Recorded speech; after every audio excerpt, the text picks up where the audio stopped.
Hey friends, before we dive into tonight's story, did you know that nearly 80% of viewers aren't subscribed? If you're enjoying this content, hit that subscribe button. It really helps keep these long stories coming. Also, for even more police horror stories, check out my new channel. The link's in the description and pinned comment. I'd love it if you stop by and subscribe. I'd love to hear from you. What time is it where you are and which city are you listening from tonight? Now, sit back, relax, and let's get into it. I remember feeling like every breath I took in that creepy taxi was a countdown. The dispatcher's last words came through my old radio in a muffled voice. No signal here, just static after you cross the county line. I had passed the last streetlight. The headlights barely illuminated the shadows of the trees through the darkness. My name is Carter Hayes, and I've been working these roads for about 15 years, but I've never experienced such silence in my life. I got the call just past midnight. Missing person, late report, worried sister out of Kerrville. Standard run. County Road 142, 5 miles north. The address was scraggly, scrawled on a napkin, handed by the dispatcher through a headset. On foot search. No sign of foul play so far. Right.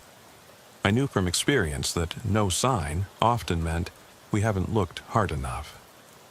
I switched to channel 4 and pinged my unit light. No answer. Static hissed back. I tucked my radio under my vest, thumb brushing the emergency button on my Remington 870 strapped low on my hip. Trained reflex, habit. At the FM 3351 turnoff, I parked my cruiser on the shoulder, engine idling. I grabbed my flashlight, Milwaukee, high lumen, and clicked it on. The beam cut a harsh line ahead, dancing across barren fields. I stepped out and felt the air press against my chest, scented with creosote and dry grass. The wind shook the cab's door, rattling the thin glass. My boots crunched on gravel. I paused, hand on the holster, listening. Nothing but my heartbeat, too loud in my ears. I scanned the horizon. No sign of tire tracks, not even boot prints. I radioed dispatch again. Maybe this time I'd get through. Dispatch, this is 27, beginning on foot grid along the creek bed east of the access road. Silence. I cursed under my breath. My partner was off duty tonight, out with family. This run was mine alone. I slung the shotgun's barrel over my shoulder and stepped into the brush. The flashlight's glare revealed twisted mesquite trunks, their branches clawing at the sky, a low rustle like distant breath. I knelt at the edge of a shallow wash, tracing faint footprints half filled with dusty soil. They led deeper into the thicket, away from the road. I took a deep breath and followed, careful to keep my steps slow, ears straining for any sound. Snapping twig, distant shout, animal cry. Half a mile in, the path curved alongside a dry creek bed. My light caught a bicycle wheel lying on its side, spokes bent. A quick sweep showed a red helmet cracked in two, its foam lining torn. My stomach clenched. Whoever had been here was in trouble. I crouched and examined the rim. Streaks of dried blood, dark rust on the metal. I snapped a photo with my phone, evidence, then pressed forward, heart pounding. The trees thinned into a small grove, clearing into a dirt lot scattered with old hunting blinds and rusted equipment. A lone cabin stood at the far edge. Wood slats warped by weather, windows shattered. Moonlight slivered through the broken panes, casting thin beams across the floor. I felt the hairs on my neck prickle. I clicked off my flashlight and let my eyes adjust. In the darkness, I sensed movement, slow, deliberate. A faint sob. My hand tightened on my flashlight. I flicked it back on. Inside, the cabin smelled of damp wood and old blood. My beam landed on empty bottles, an overturned chair, and finally her. She crouched in the corner, knees to chest, arms wrapped tight, pale face streaked with tears and mud. I knelt beside her, voice low but firm.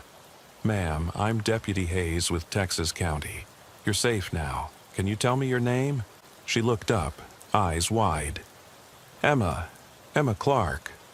Her voice trembled like dry leaves. "He, my brother. We were hiking, and he said he'd check the mapped trail marker. Then I heard him yell, but when I ran over, the bike was gone. Then I heard footsteps." I reached for my radio again, static still. I radioed on the emergency channel, prayer more than protocol. "Mayday, mayday if anyone hears. Need backup, medevac for one female. Possible concussion. Male, adult missing. Over." Nothing. Only the wind rattling the cabin's roof. I swallowed, forcing calm. "Emma, can you stand? Let's get you out of here." She nodded, gripping my forearm. I guided her outside into the cold night. Heat rose from my vest as adrenaline spiked. I searched her for injuries, scrapes on her arms, dirt caked under her nails. I radioed again, voice tight. "Dispatch, this is 27. Request air unit. I have one subject, non-ambulatory. I'm 2 clicks north of FM 3351. I waited. Still nothing. Above us, the moon broke through clouds, illuminating the grove in silver. Emma shivered. I offered her my jacket. She pulled it tight, but her eyes stayed fixed on the cabin door. "He was here," she whispered. I saw footprints, fresh, big boots, and someone watching me. She pulled her knees up again. The wind scattered the dry leaves at our feet like whispered warnings. I scanned the tree line. Branches swayed, but no shapes moved. My chest tightened. This wasn't just a missing person call. It was something predatory. Someone who didn't want us here. I hoisted Emma's pack over my shoulder. First aid kit, water, radio battery pack. I locked the cabin door behind me, sliding the beam of my light along the walls. No one hiding. I led Emma back toward the creek bed, boots slapping the dirt. I listened for any sound behind us. Branch snapping, whisper of cloth. Nothing. And then a soft cry. Emma rose. I spun, flashlight slicing the dark. The beam caught footprints in the creek bed. Empty shoe prints, one set, huge. They stopped a few feet away, as if whoever made them had vanished. My heart hammered. I called out, voice low, "Who's there? Show yourself." No answer. The wind shifted. I smelled wood smoke and something else, faint, coppery, blood. I knelt to examine the prints. Long, deep impressions. Not a hiker, something heavier. I stood and scanned the tree line. No eyes, no silhouettes. Only the wind tearing at mesquite leaves. Emma whimpered. I pulled her closer. "We're almost at the road. Stay close." My radio crackled. Static and then a faint voice. 27, do you copy?" My chest loosened. I touched the device. "Dispatch, I'm with the victim. Need evac now." "Air support en route," the dispatcher said. Relief surged through me, but I didn't let it show. I guided Emma down the wash, thinking of her brother. If he was out here, I needed to find him before dark turned deeper. Before whatever left those prints came back. We reached the edge of the trees where my cruiser's lights were like beacons. I laid Emma gently on the tailgate, checked her vitals. Steady, though pale. Medics would be here soon. I turned back to the cabin, holstered my shotgun, and clicked off my light. I swallowed the lump in my throat and stepped toward the darkness, knowing that finding one terrified sister was just the beginning of a nightmare I couldn't ignore. I nodded at the medics as they lifted Emma onto the stretcher. Her eyes glazed but steady now that professionals tended her wounds. I watched them load her into the back of the ambulance, its lights pulsing through the gathering darkness. For a moment, the world felt unbearably quiet. Too quiet after the cacophony of adrenaline. I clipped my radio back to my vest and slipped my hand into my coat pocket, brushing its worn leather against the cold metal of my badge. Every instinct screamed that I shouldn't leave this place yet. I turned from the ambulance, boots crunching over scattered leaves, and headed back toward the cabin. The yellow beam of my flashlight traced the same path we'd come, illuminating disturbed soil and broken brush. I followed the footprints again, the great, heavy prints that ended at the creek's edge and seemed to vanish into thin air. I crouched to examine the spot. Loose stones, a small dip in the earth, and nothing more. No signs of dragging, no shards of broken glass, no trail at all. It was as though whoever, or whatever, had stepped there simply unfurled into the darkness. I exhaled slowly, brushing a stray branch from my face. My mind raced through possibilities. A local hunter, a prankster, someone with ill intent who'd taken Emma's brother deeper into the woods. But those prints, they were too large for a grown man wearing standard boots. The tread pattern was unfamiliar, like nothing in the police inventory. I clicked my tongue against the roof of my mouth, a nervous habit, and rose to my full height. I swept my light across the tree line. No movement, only the moonlight, pale and cold, casting long skeletal shadows across the ground. My hand tensed on the grip of my shotgun. I set the beam low and moved along the creek bank, hugging the trees where I could, scanning every knot and gnarled root. I was halfway to the old tractor tire when I heard it, a soft whimper, barely audible. I froze, thumb hovering over the safety. I clicked off my radio, shutting out the static echoing in my ear. The sound came again, a low, broken cry from upstream. Not Emma. She'd lost consciousness soon after we'd found her. This was fresh. I whispered, "Easy now," and crept forward. The underbrush was thick here, the air heavy with humidity that smelled of wet earth and rotting leaves. My boots relished the soft give beneath my feet. The victim's sobs grew louder as I neared a downward slope, the creek carving a narrow gully beneath a canopy of oak limbs. I slid down the incline on one knee, flashlight trained on the muddy bank. There, crouched against a fallen log, was the missing man, barely older than a teenager, shirt torn, face bruised. His eyes widened when he saw me, relief and terror mingled in their dark depths. "Deputy Hayes," I said, voice low. "I've got you now, you're safe." He flinched at the sound of my voice, twisting away as though my words might burn him. I dropped to one knee and set the flashlight on the ground, shining upward to my face. "It's okay," I said, raising a hand. "I'm here to help." He exhaled so forcefully I saw the air ripple. They were right behind me," he whispered, voice cracking. "I ran. I lost the trail. Then I heard them whispering, like 100 voices." I kept my tone calm. "How long have you been here?" He closed his eyes and winced. "Hours. I thought you'd never find me." A distant rumble of helicopter blades reached my ears, air support.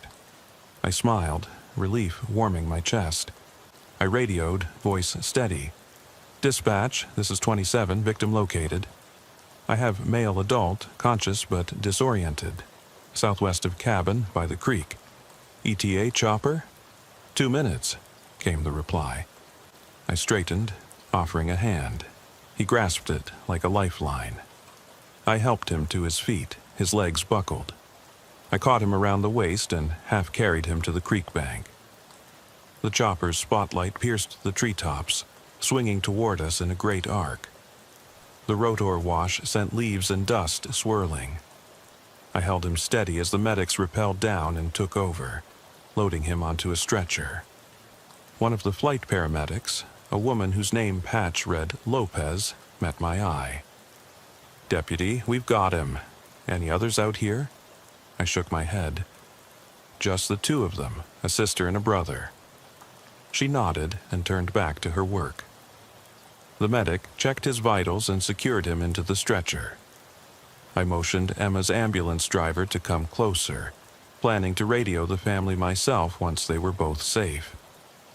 I could already hear the anxious caller's voice in my head, a little girl's shaking tone, asking for her brother. I clenched my jaw against the anger rising in me. Whoever'd done this had terrorized not just these two siblings, but a whole family. When both patients were secured, I watched the medevac take off, its blades rotating so fast they became a blur.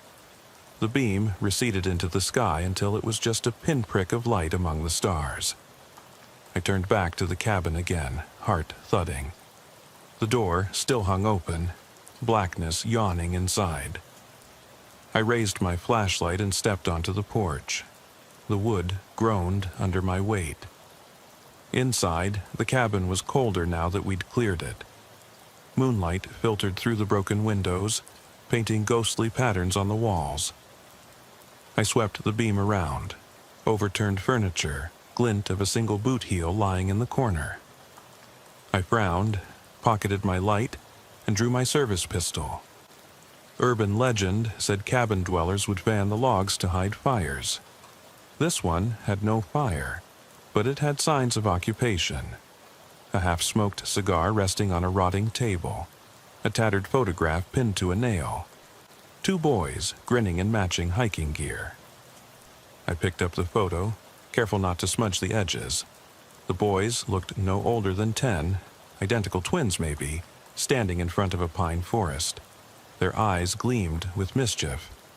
Someone had scrawled M&M Lost Pines on the back in blue ink. My stomach lurched. Not M for missing, but M&M, initials. The letters scrawled on the tree trunk near the creek earlier. Initials etched deep. I tucked the photo into evidence bag and slammed it shut. Footsteps thumped behind me. I spun, gun raised, beam slicing across the porch. Nothing. The wind had picked up, rattling the cabin's outer walls. I shrugged and turned back to my flashlight, flicking it on. My beam landed on scratches in the floorboards. Drag marks. Fresh. I knelt to examine them. Faint red smudges mixed with splintered wood. Whoever dragged that bed frame, or that carcass, had blood on their boots. My breath caught. A groan drifted from the back room.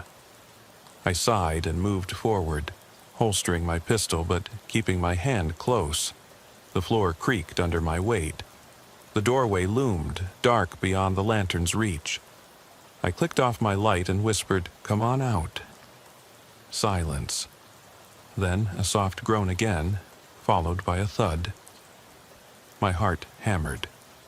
I flicked the light back on and swept the beam across the room. In the far corner, behind the broken mattress, I saw him.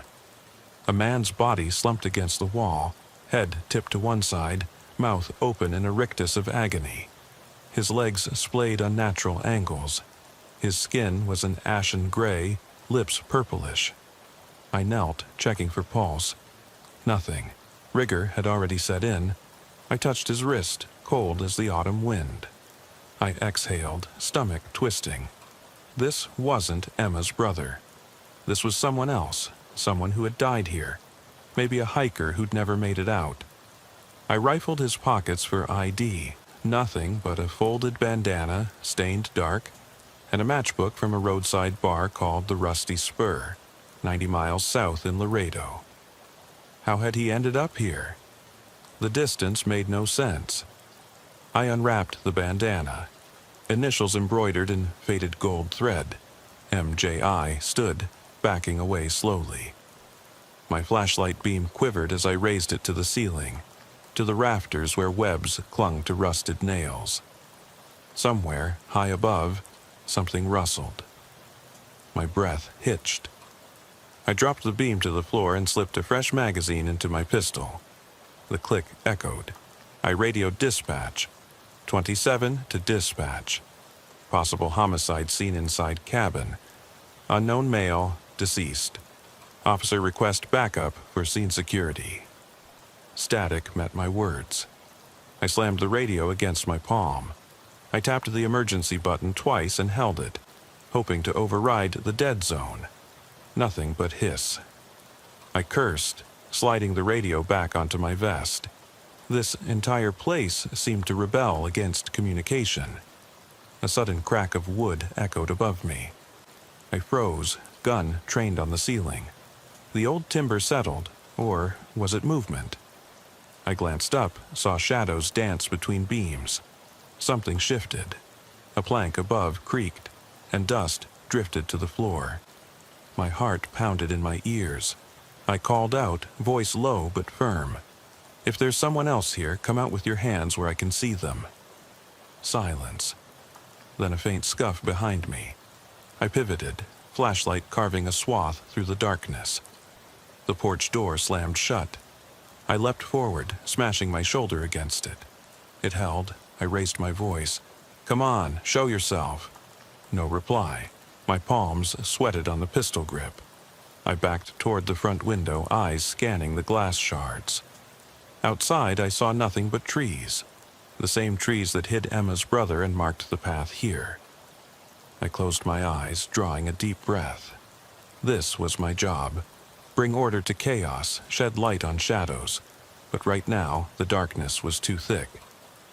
I heard the soft scuffle again, feet on wood coming closer. I tensed, finger on trigger. The scuffle paused, then moved away, toward the back of the cabin. I followed, flashlight beam bouncing over the wall. The back wall was punctured by broken slats, a jagged hole that looked recent, as though someone had forced their way through. I approached the hole and peered out. The trees swayed in the moonlight, branches whispering. Below, the creek gurgled quietly, reflecting the pale sky. I felt eyes on me, watching. I swallowed, heart pounding. Whoever or whatever had chased Emma's brother here wasn't finished, and now they knew I was here, hunting them. I straightened, holstering my pistol and reattaching my shotgun. I clicked on my flashlight, its beam narrow and focused. I dialed the cabin in on my GPS and muttered to myself, "I'm not leaving until I find answers." I stepped out onto the porch, leaving the body behind, cold and empty-eyed, and crossed the threshold. My boots hit the ground with purpose. I moved toward the timbered gap where the world opened to forest and creek. Above me, the night sky spun slowly, indifferent. Below, the ground trembled with secrets waiting to be unearthed. I gripped my shotgun and whispered, "Let's finish this." Then I stepped into the darkness once more, every sense alive, every nerve blazing, chasing shadows through the skeleton of trees, knowing that the truth, when it came, would chill me to the bone. I stepped off the porch into the chill that wrapped the clearing like a funeral shroud. My boots sank into the damp earth, and the weight of the shotgun across my shoulder felt suddenly insufficient against the quiet that swallowed me whole. The ragged hole in the back wall of the cabin yawned behind me, a jagged wound in the wood that hinted at violence yet to be confronted. My flashlight beam carved a slender path through the trees, dancing across trunks streaked with moss and scraped bark. Every branch seemed poised to snap, every rustle a portent of something unseen moving just beyond vision. I paused, pressing my back against a mesquite trunk. The air was thick with the scent of pine resin and earth, laced with the tang of abandoned smoke from that half-burned cigar inside. My breath tumbled out in quick puffs as I steadied the light on a fallen log, tracing the deep hoof prints that marked the soft ground. They were too large for a man, too deep to ignore, like an outsized boot or something with weight I couldn't yet comprehend. My blood pounded in my ears, but I forced myself to follow them, stepping carefully over twisted roots and sloping ground slippery with mud. Halfway to the creek, I caught sight of something drooping low across the branches, a length of red fabric, torn and stained. I recognized the color immediately. Emma's jacket. My stomach clenched. I flicked the beam higher and saw the sleeve snagged on a branch, fluttering like a wounded banner. Horror spiked through me. I sprinted forward, scattering leaves, and reached up to untangle it. The fabric came free easily, but when I lifted it, something small fell to the ground. A silver locket, its clasp broken. I dropped to my knees and picked it up. On the front was etched a single initial. E. My heart seized. Emma's. But why would she leave it behind? Fear twisted inside me. I pocketed the locket and swept the beam across the clearing. Aside from the dull trickle of the creek and the faint glow of cabin windows behind me, nothing stirred. My radio crackled faintly in my ear, static carrying a distant snatch of voices. A dispatcher urging calm, paramedics confirming departures. I tapped for clarity but got only white noise. I snapped the radio off and turned my full attention to the path ahead. Whatever had taken Emma's brother, whoever had left those prints, had circled back. And now they'd come for Emma's locket too. The trail led me to the creek's edge, where water whispered over smooth stones. I knelt and pressed my gloved hand into the cool flow, searching the shallows. Beneath a cluster of rocks, I found deeper depressions in the mud, parallel slashes where something heavy had been dragged. I traced the marks downriver, crouching low, flashlight beam kissing each scrape. The path veered around a bend where oaks knotted overhead, their branches tangled like the knuckles of gnarled hands. I followed the line of red mud until it ended abruptly at a shallow pool where the current swirled sluggishly. There, something glinted, a fragment of metal coated in grime. I pried it loose, a broken dog tag, bent and gouged. I raised it to the beam. The inscription was half erased, but I made out C. Clark, Emma's brother Caleb. My pulse thundered. Whoever had sliced this tag had meant to remove identification, but in the mud they'd forgotten this piece. It was proof. A key. I clipped it into my evidence bag and stood, glancing upstream. The trees pressed close, darkness dense beyond the flashlight's reach. Then I heard it. A breath. Quiet before exhale, just behind me. I spun, light skittering across the creek bank, catching the lean form of a deer bounding away into the underbrush. Relief flooded me, but only for a heartbeat. I exhaled, dropping into a crouch and continuing downriver, careful to keep low. I kept my non-shooting hand on the pistol at my hip, ready to draw. The ground sloped upward, and I climbed onto a fallen birch that arched over the water. Its bark was damp and slippery, but I balanced, light angled toward the far bank where the mud showed deeper tracks, crosshatch patterns like tire treads, too narrow for a full-sized vehicle, too wide for a mountain bike, a dirt bike. My breath stuttered. That meant someone had chased Caleb on 2 wheels, through the woods, maybe at high speed. I leapt from the log to the far side, knees buckling, and landed just as the beam caught a glint of chrome in the trees ahead. I ducked behind a stump and raised the light. Half hidden under a pile of pine needles lay a motorcycle mirror, its surface scratched and dull. I picked it up. No tag, obliterated by a blade or stone. Whoever this was, they'd tried to erase every sign they'd been here, except for the enormous prints, the drag marks, the locket, and this mirror. Each piece a breadcrumb on a trail I needed to follow. I pressed on, using the creek as a guide until it bent away toward a thicket of yaupon holly. The ground here was soft, littered with red berries crushed underfoot. The smell was sweet and faintly medicinal. I scraped a handful of berries into my glove and sniffed. Nothing distinctive, but I pocketed a few as a sample. If I could find their origin, I might map a route. I radioed once more, hoping paramedics or other units might be searching nearby. Nothing but hiss. I cursed under my breath, stuffing the radio back into my vest. A rustle to my left made me swing the light. Two shapes shifted against the trees. Branches, then two figures dropping to all fours and scuttling away like wounded animals. I advanced, heartbeat slamming, but as I neared the spot, only brush and leaf litter remained. No footprints this time, no sound. I leaned close, listening.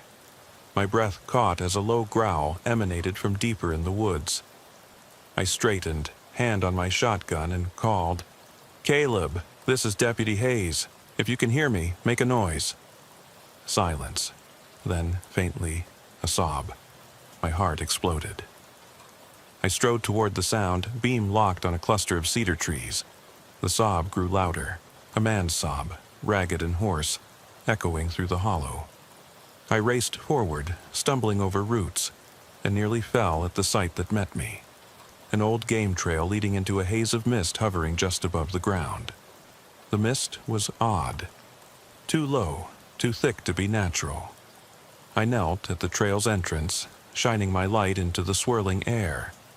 The vapor looked like smoke, clinging to every branch, trailing after me when I moved. I stood, chest heaving, and called out, "Caleb, where are you?" My voice sounded small in the hush. No answer. The mist shimmered, and for a brief instant I could have sworn I saw a silhouette. A gaunt man, hunched over, standing 10 paces ahead, just beyond reach. But when I blinked, he was gone. I raised my flashlight and swept the area, but the clearing was empty. Only the mist drifted lazily, carrying the scent of wet earth and decaying leaves. I stepped into the haze, every nerve alight, each footstep sucking in dew. I followed the trail, wavering, uncertain, until the mist cleared and I found myself at the mouth of a crevice in the hillside. The earth here had collapsed, forming a shallow cave entrance half hidden by ferns. The air emanating from it was warm and damp, heavy with the promise of secrets buried in darkness. My light flickered across the cavern's interior, narrow, winding, walls glistening with moisture. I felt compelled forward, the sobbing now unmistakable, coming from deep within that living tomb.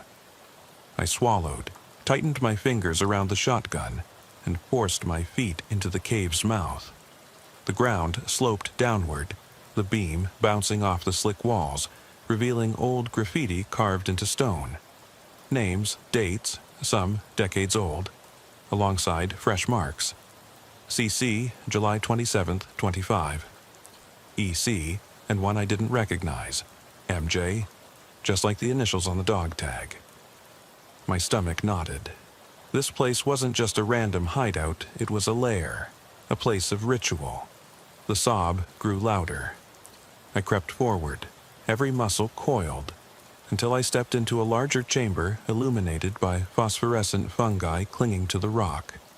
Their pale glow cast long, sickly shadows across the floor, pooling around a figure slumped against the far wall. Caleb. His face was streaked with dirt and tears, eyes squeezed shut. He sagged forward, exhausted. I dropped to my knees beside him. "Caleb, it's me, Deputy Hayes. I'm here. I've got you." He blinked, disoriented, and I rested a hand on his shoulder. His frame was trembling. They took me here, said I'd never leave. I scanned the chamber. To my left, a crude altar had been formed, piled stones stained dark, shards of broken bottles, strips of torn fabric, and scattered animal bones. A heavy iron ring bolted into the wall, rope frayed and dangling. My heart pounded. This was a torture chamber, or worse, a sacrificial pit. I helped Caleb to his feet, supporting him against the wall. He swayed, and I held him tight. I spoke softly. "We're getting out." Hold on. He nodded but winced, pressing a hand to his side where a faint trickle of blood seeped through his shirt. I pressed my jacket over the wound, squeezing to stem the flow. His breath came in ragged gasps. I clicked my radio on one more time. "Dispatch, this is 27. I have subject conscious. Possible internal injuries. I'm escorting him out. Repeat, escorting out west entrance of Creek Cave." My words hung in the stale air. I clipped the radio off again.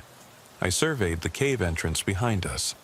The path was narrow, dangerous, and likely to collapse under two people. The shriek of wind outside was replaced by a low hum. The chopper returning, searching. I crouched and whispered, "Caleb, I need you to lean on me." "We're almost out." He gripped my arm, face pale but determined. I lifted the shotgun and nudged him forward. As we climbed, the mist inside the cave seemed to swallow us, but I kept the light trained on our feet, marking every step. The sobbing had stopped. The cave was silent now, as if holding its breath. We neared the mouth when a cold wind blasted through, extinguishing my flashlight with a hiss. Darkness swallowed me. I fumbled for my spare flashlight, heart pounding. In that heartbeat of pitch black, I felt a presence, just beyond my skin, a weight pressing in. A breath on the back of my neck. I spun, fumbling to turn on the light. A spark clicked, and the beam flared. I shone it wildly across the entrance, and froze. Standing there, framed in mist and moonlight, was a figure. Tall, shoulders broad, head tilted downward. I recognized the silhouette instantly. The liaison officer from Emma's school. His face was hidden in shadow, but I could see the emblem on his uniform, FM Police Department. His mouth curved into a slow, deliberate smile. The blood from Caleb's wound blossomed darkly on his shirt. Before I could raise my weapon, he raised a hand, a single finger pointing at Caleb. "You found them." His voice was a hoarse whisper, echoing in the cave mouth. "But I wanted them for my own." He stepped forward, and I heard the boots, heavy, measured. I felt the shotgun tremble in my hands. "Stay back," I snarled, voice raw. He laughed, a sound that cracked like ice. "This place," he said, gesturing at the cave, "has power. I just needed them here to awaken it." He took another step and the mist swirled around him, revealing symbols carved into his skin. Blue, pulsating faintly. "Now, Deputy Hayes, you can watch." My finger tightened on the trigger. Caleb crumpled at my side, blood pooling.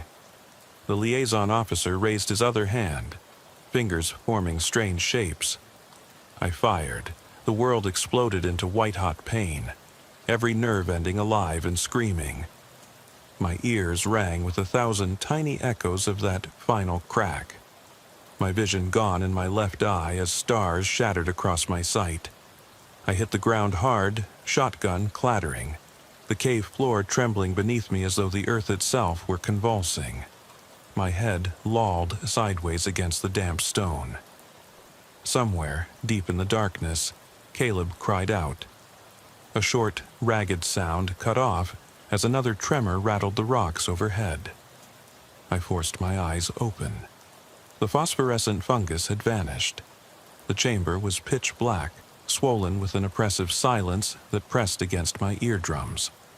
My ribs burned where they'd taken the blast, most likely a ricochet or the cave wall itself collapsing around me. I tried to draw breath, but pain froze it in my lungs. I bit back a curse and shook my head, trying to clear the ringing. A faint scrape echoed through the chamber. Stones grinding against stone. I blinked, vision flickering, and saw a sliver of gray light creeping along the far wall.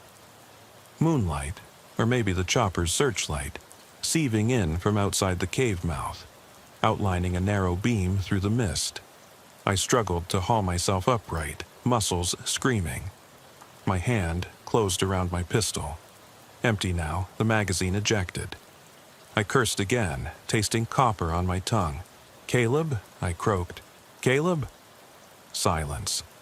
The air smelled of dust and blood, thick enough to choke on. Pain radiated from my left side in a hot wave. I pressed a shaking hand to my ribs, felt wetness, slick. I grabbed my flashlight on the ground and snapped it on. The beam wavered as I aimed it at the chamber floor. Debris, splintered rock, a long, jagged crack spreading from where I'd landed. A piece of shotgun stock lay mangled near my boot. I stood, swaying, and pressed the light on Caleb's last known position. The wreckage extended in every direction. No mud tracks, no bloody dog tag, and no sign of him. Only footprints. Mine, deep and uneven, radiating outward from the point of impact. I took a slow step forward. The beam caught something low on the far wall. A smear of dark red, streaked across the rock, dripping down like smeared paint. My breath caught. The smell of iron grew stronger. "Caleb." My voice cracked. I stumbled toward the smear, gripping the cave wall to steady myself. My fingers traced the dark line. Fresh blood, still moist. I followed it down into a shallow pool at the base of the wall where water pooled. Tiny bubbles broke the surface. I knelt, shaking, and dipped a finger into the pool, felt the warmth. Tendrils of panic coiled in my gut. Caleb couldn't have gone far if his blood was here, but how had he been moved? A groan cut across the chamber, low, rattling. I spun, flashlight grazing the entrance. The jagged gap gaped open, and beyond it, I saw the silhouette of someone crouched low, the liaison officer. His uniform was torn, smudged with dirt. He held something pressed against his chest, a slumped form that didn't move. He didn't look up. I swallowed against the scream rising in my throat. "Hayes," he said softly, voice ragged, unfamiliar. "You survived." I clenched my jaw. "Where's Caleb?" My voice sounded brittle in the confined space. He stood, dust falling from his shoulders like rain. Behind him, the moonlight traced his outline as if framing a specter. "He's with her." He jerked a thumb over his shoulder, toward the cave mouth. My elbow burned from a cascade of pain. I forced myself to take 2 steps closer, ignoring the ache. The liaison officer took another step back, dragging whatever he carried toward the cave gap. I aimed the light onto the bundle. It was Emma Clark, eyes closed, pale beneath a film of dust, arms and legs limp. My chest constricted. "What have you done to them?" I hissed. He closed the distance, stopping just inside the mouth. The mist curled around his boots. He set Emma on the ledge where the cave opened to the night. "I promised them power," he said, voice almost gentle. Power beyond their understanding. But they were too afraid. They ran. My head swam. Emma's brother. Emma. Both lured here, broken, fractured. "Let them go," I rasped. "I've called for backup." He snorted. "Call until your radio bursts into flames." He waved at my limp radio clipped to my vest. "No signal.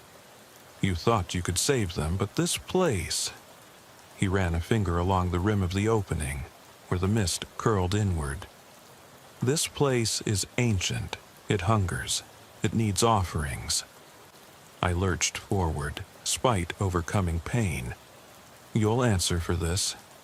He met my glare, expression inscrutable. Moonlight glimmered on the symbols carved into his skin, blue lines winding over his arms, crawling onto his neck. They pulsed faintly, almost alive. The air thrummed around him. I felt the ground vibrate. "I am its servant," he said, voice low, "and now you will become one too." He squeezed Emma's shoulder and she shuddered. Caleb's name echoed in my mind. I lunged, but my boot slipped on the slick rock. I crashed to my side, the flashlight beam cartwheeling. He seized the moment, lifted a hand, and a shockwave slammed through me. My ears rang, vision blurred. Pain radiated across my chest as I was thrown backward, my back hitting the stone wall with a crack that drove breath out of me. I pressed my hands to the wound, tasting blood. Consciousness threatened to bleed away. The liaison officer stood over me, breathing steady despite the violence he'd wrought. "Rest now," he said. "When you wake, you will serve." I felt a cold trickle run down my spine. Fear, rage, exhaustion all tangled together. My flashlight had fallen, and its beam lay dead on the ground. Darkness closed around me like a lid. I awoke to voices, distant, clipped civilian tones, and to the rattling jingle of a stretcher. My head pounded, 1,000 needles pricking my skull. I blinked against harsh white lights, took in a hospital room, sterile, humming with equipment, monitors beeping in a steady rhythm. I felt bands on my arms and a plastic tube wicking away blood. My uniform had been replaced with a hospital gown. My left arm throbbed violently, and pain flared when I tried to breathe. I rolled my head to the side. A figure stood behind the curtain. Two shapes, really. A uniformed officer and a woman in civilian clothes. The officer's badge read, Sergeant Millard. He looked at me with relieved exhaustion. The woman's face was familiar, Emma Clark. Her hair was tied back, eyes red-ringed from crying. She hadn't noticed me yet. "Hayes," Sergeant Millard said quietly, leaning in.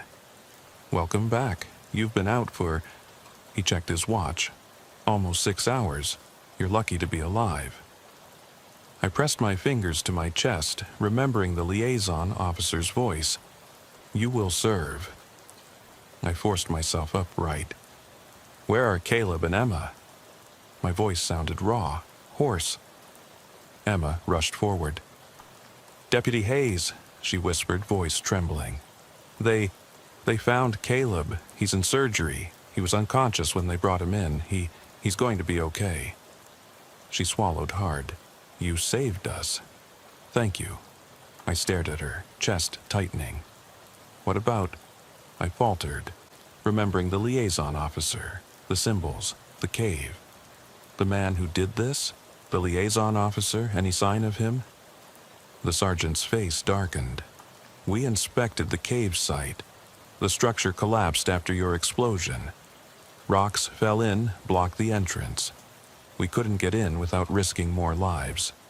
The rest of the cave, the altar, the artifacts, everything's buried under tons of rubble." He paused. "And we found no sign of him, no body, no tracks, nothing but debris." My breath caught. He walked out. I closed my eyes, picturing the liaison officer's silhouette framed in mist, the symbols on his skin. He walked out, and the cave swallowed itself. Emma reached for my hand. Her skin was cold. "You survived to tell us," she said softly. "That's what matters." I nodded numbly, trying to process. A monitor beep shifted beneath my fingers. I looked down. My vitals were stabilizing. My ribs burned with pain, but I was alive. I had survivors. I should feel relief. Instead, my mind churned with questions. The liaison officer's promise, the cave's hunger, those symbols glowing on his flesh. Outside the room, the hospital corridor light flickered. A soft hum thrummed through the walls. I closed my eyes. Beneath my door, I thought I heard whispered chanting. So faint it could have been the building's pipes. Then silence. I sat up straighter, heart thudding. The distant beeping of machines felt like a countdown. I pressed my palms into the sheets and stood, stiff and aching, wincing as pain shot through my side. I needed answers. Verification. Proof that I hadn't hallucinated the liaison officer's ritual, the mist, the carvings. The sergeant hovered, hand on my shoulder. Rest, deputy. You're injured. I shook him off gently. No, I said, voice firm. I'm going back. I have to find him. He frowned. The cave's gone. It collapsed completely. But something remains, I insisted. He's out there. He'll hurt someone else. Emma's eyes brimmed with tears. Please, deputy. I shook my head. Please get me my radio. Sergeant Millard hesitated, but stepped back, retrieving a handheld from a nurse's station. He handed it to me.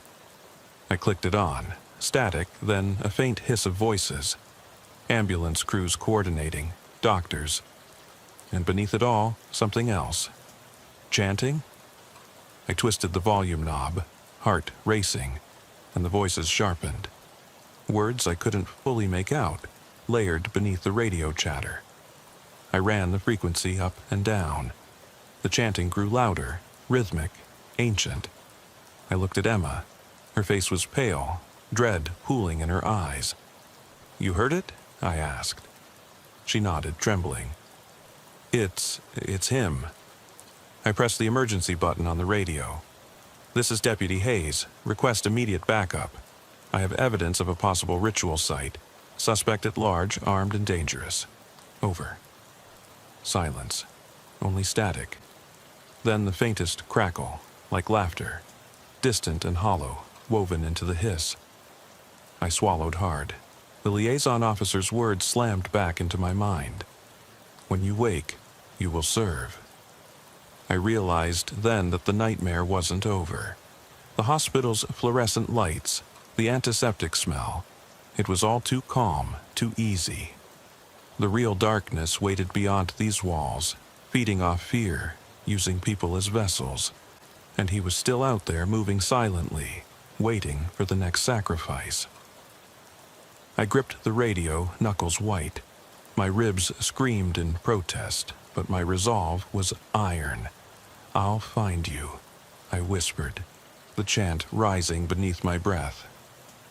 I pushed off the sterile hospital bed, every muscle protesting, and stepped into the dimly lit corridor. The chanting on my radio had faded, replaced by the soft squeak of rubber soles and distant intercom announcements. Outside, the night hung low and expectant, the city's hum muted by glass and concrete.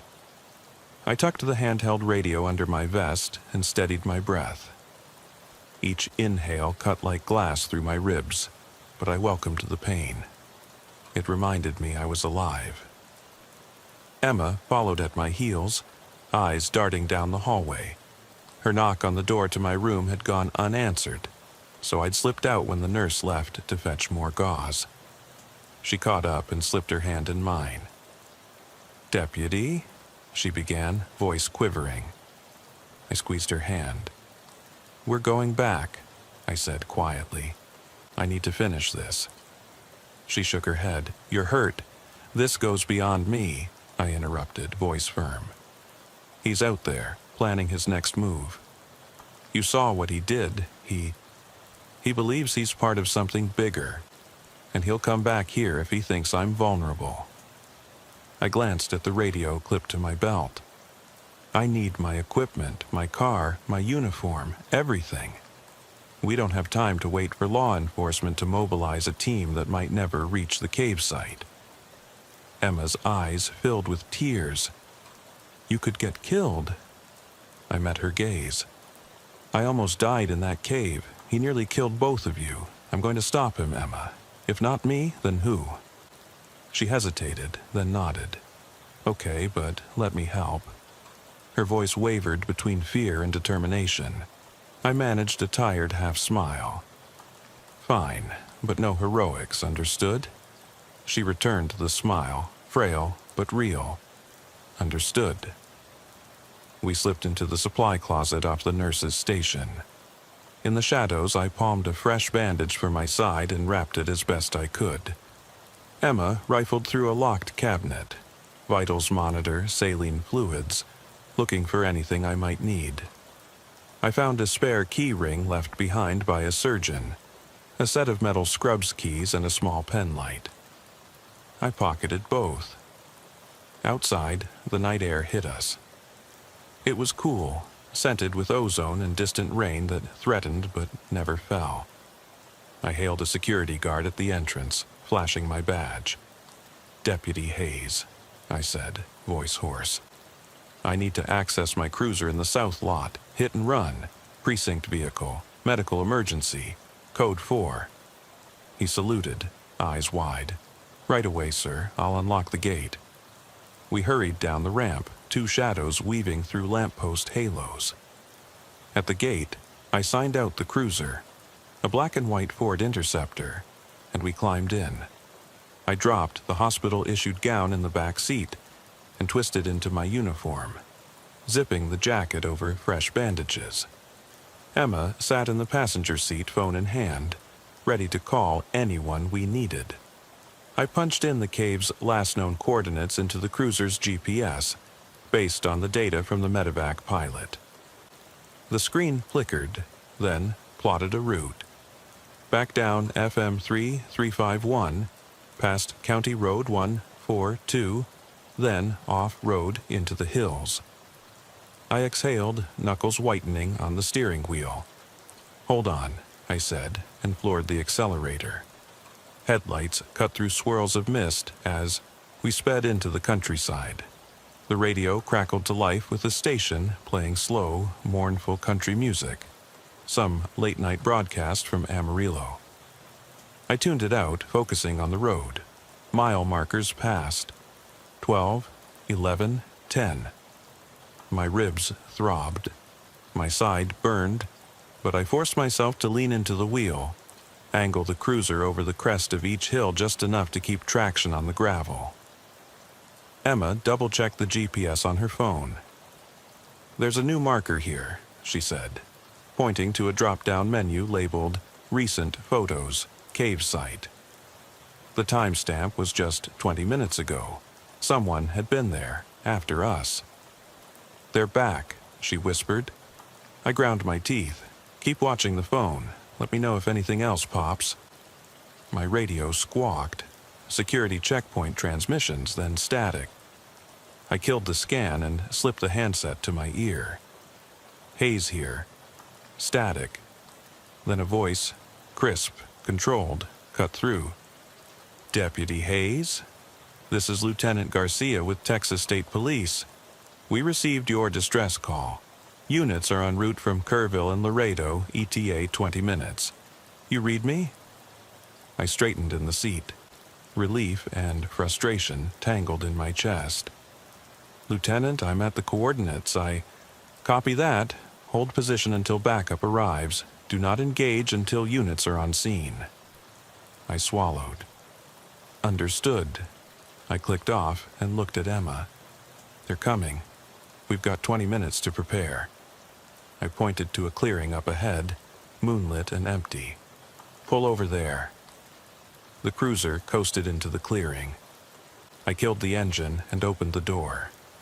The night air rushed in, scented with pine and earth.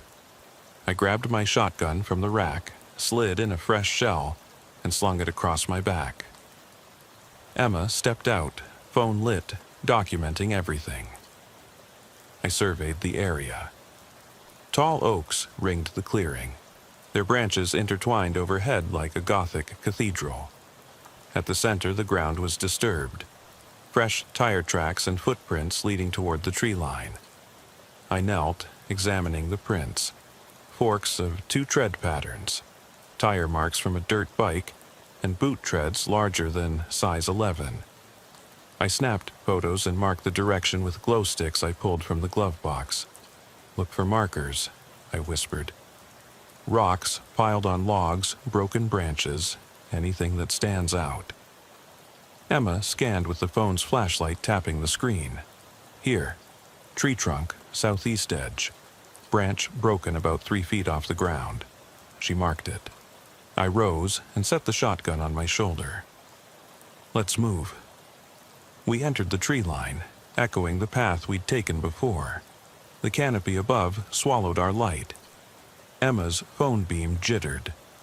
I pressed forward, one hand trailing along the bark of a pine tree marked with a strip of red tape.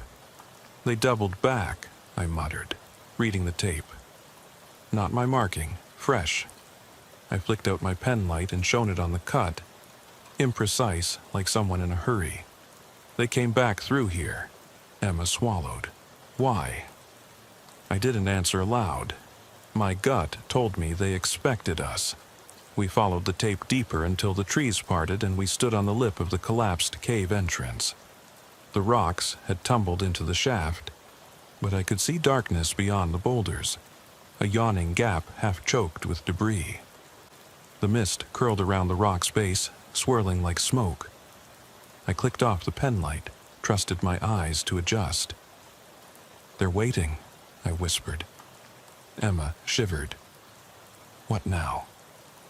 I reached into my jacket and pulled out the silver locket. I won't lose them again. I clicked it open to reveal Emma's picture and her brother's initials inscribed inside. Then I closed it and tossed it at the rock pile. It clanged loudly, echoing through the clearing. Silence. Then a rustle behind me. I spun, shotgun raised, only to see Lieutenant Garcia stepping into the moonlight, with 4 uniformed officers from Kerrville PD and 2 rangers. Their headlights formed a perimeter, beams crisscrossing like searchlights. Garcia nodded curtly. Deputy Hayes, we've secured the perimeter. Tell us what you see. I exhaled, stroking my beard. This cave entrance, collapsed, unstable, but they're inside or just beyond. We know they brought Emma's locket back here. And those prints, I pointed to the rock pile. He's baited us. The liaison officer, or whatever he is, set a trap. Garcia frowned. He's after you. Not just me, I said, scanning the tree line. After all of us, he wants an audience. I tapped my radio. On my mark, we advance in teams. Rangers left and right, PD center, I'll go on point with Miss Clark. We need to collapse the entrance further to prevent escape, but I need someone inside to retrieve. A shot rang out, sharp, cutting the night. Everyone froze, eyes turning toward the cave. The beam from one ranger's flashlight caught movement on the boulders. Something humanoid stepping atop the rocks, backlit by the moon, head tilted at an impossible angle. I raised the shotgun. Down, I shouted. Officers dropped behind me, weapons trained. Even Garcia ducked behind a tree. Emma pressed against my side, phone trained on the cave. The figure paused, then tilted its head, revealing a face too pale, eyes reflecting the light like lanterns. It lifted a hand, 2 fingers extended, and in its palm lay Caleb's dog tag and Emma's locket. Blood splattered across them. A crooked grin split its face. I reared up, firing. The blast rocked through the clearing. The figure staggered, emitting a high-pitched keening that vibrated in my bones. Then it jumped into the mist and vanished. The officers leapt forward, lights swinging, guns raised, but the cave was silent. Garcia barked orders. Secure the area, medic teams, prep for casualties. He turned to me. Hayes, what just happened? I lowered the shotgun, smoke curling from the barrel. Chest heaving, I met his gaze. He's not human, I whispered. He's something older, and he's in control. Garcia's jaw clenched. Then we're going in. I hesitated, looking at Emma's trembling face. She nodded once, fiercely. Together, she mouthed. I slid a fresh shell into the shotgun. Together, I agreed. Then I glanced into the darkness of the cave. Inside, something moved, shadows dancing on stone walls, lit by an unseen fire.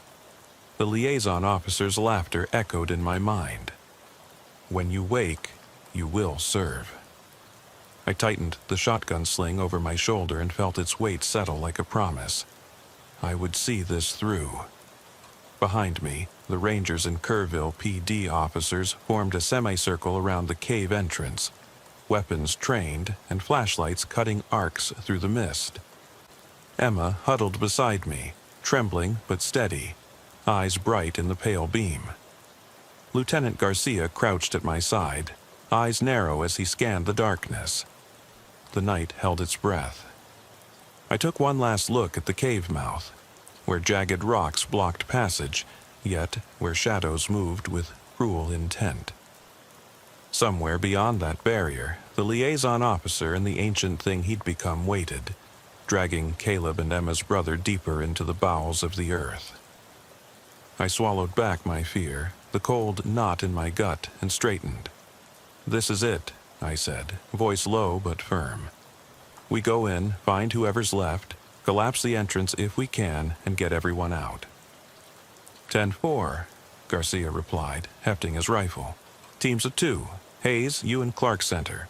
Rangers flank left, PD right, move slow, check corners, watch for traps." "Copy," I said. Emma gave me a determined nod. She'd insisted on coming, though I tried to argue against it. She'd held firm. "I'm not leaving without my brother," she'd said, voice trembling but unyielding. I admired her courage even as my chest tightened with dread. Now I leaned close. "Stay close," I whispered, "and no matter what you hear, don't wander." She pressed my arm. "I won't," she promised. I took a breath, then kicked at a loose rock wedged in the entrance. The pile shifted, groaning as pebbles tumbled into a hidden cavity. Beyond, a tunnel yawned, wet stone walls slick with moisture, illuminated by the erratic glow of the Rangers' lights. The air smelled of earth and something metallic, faint but insistent. Lieutenant Garcia checked his watch. "Now," he said. I stepped forward first, shotgun ready. Emma immediately fell in beside me, her phone's light flickering as she recorded every inch. Behind us, officers filed in 2 by 2, rifles sweeping the gloom. The mist curled at our feet, clinging to boots like living smoke. Water dripped from unseen stalactites, echoing in the hush. The tunnel sloped downward, narrowing quickly until we walked single file. My breath came in measured hisses, a deliberate cadence to calm my nerves. Each step scraped against stone, each footfall a declaration that we would not back down. The beam from my phone illuminated slick patches where water pooled. The Rangers' lights flickered on carved symbols, ancient runes matching those etched on the liaison officer's skin.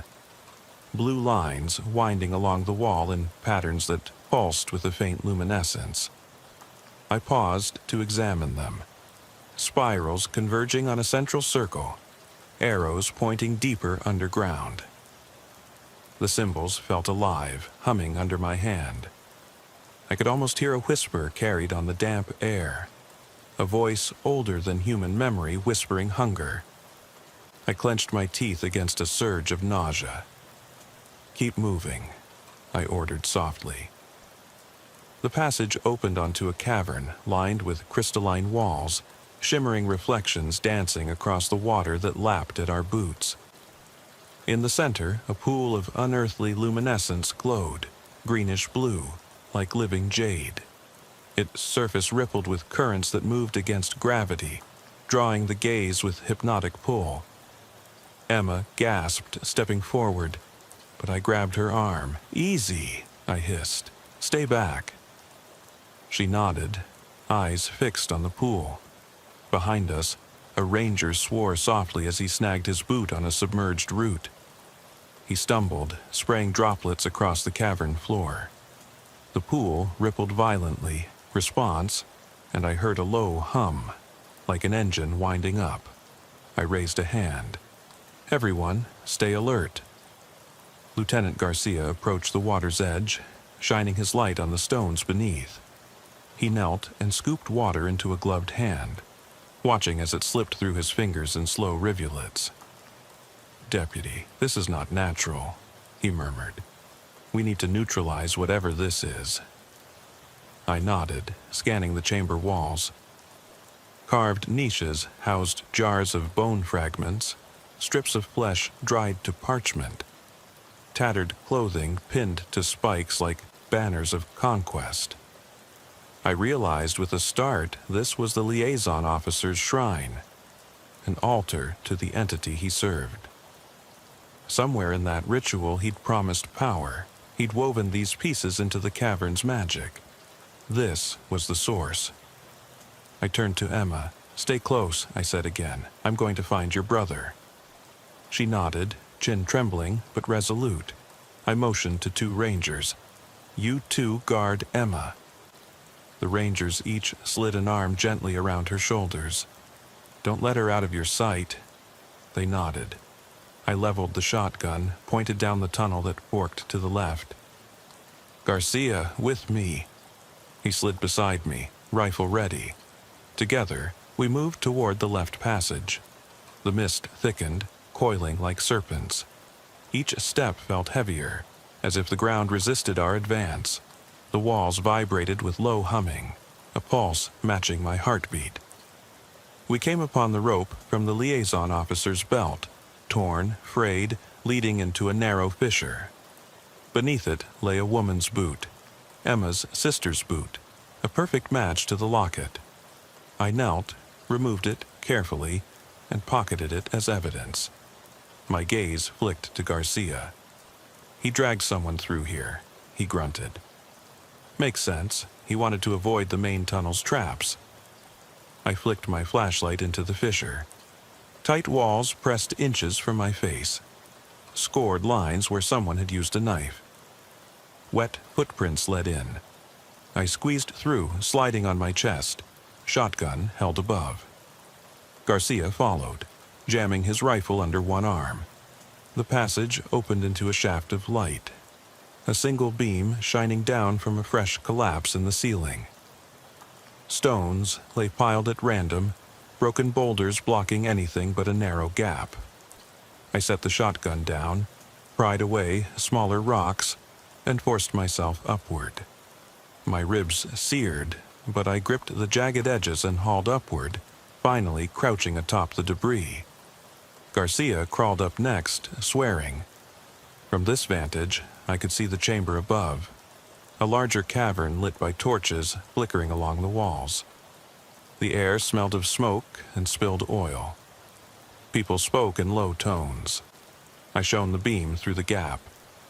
Beneath us, on a stone dais, knelt 2 figures bound by chains.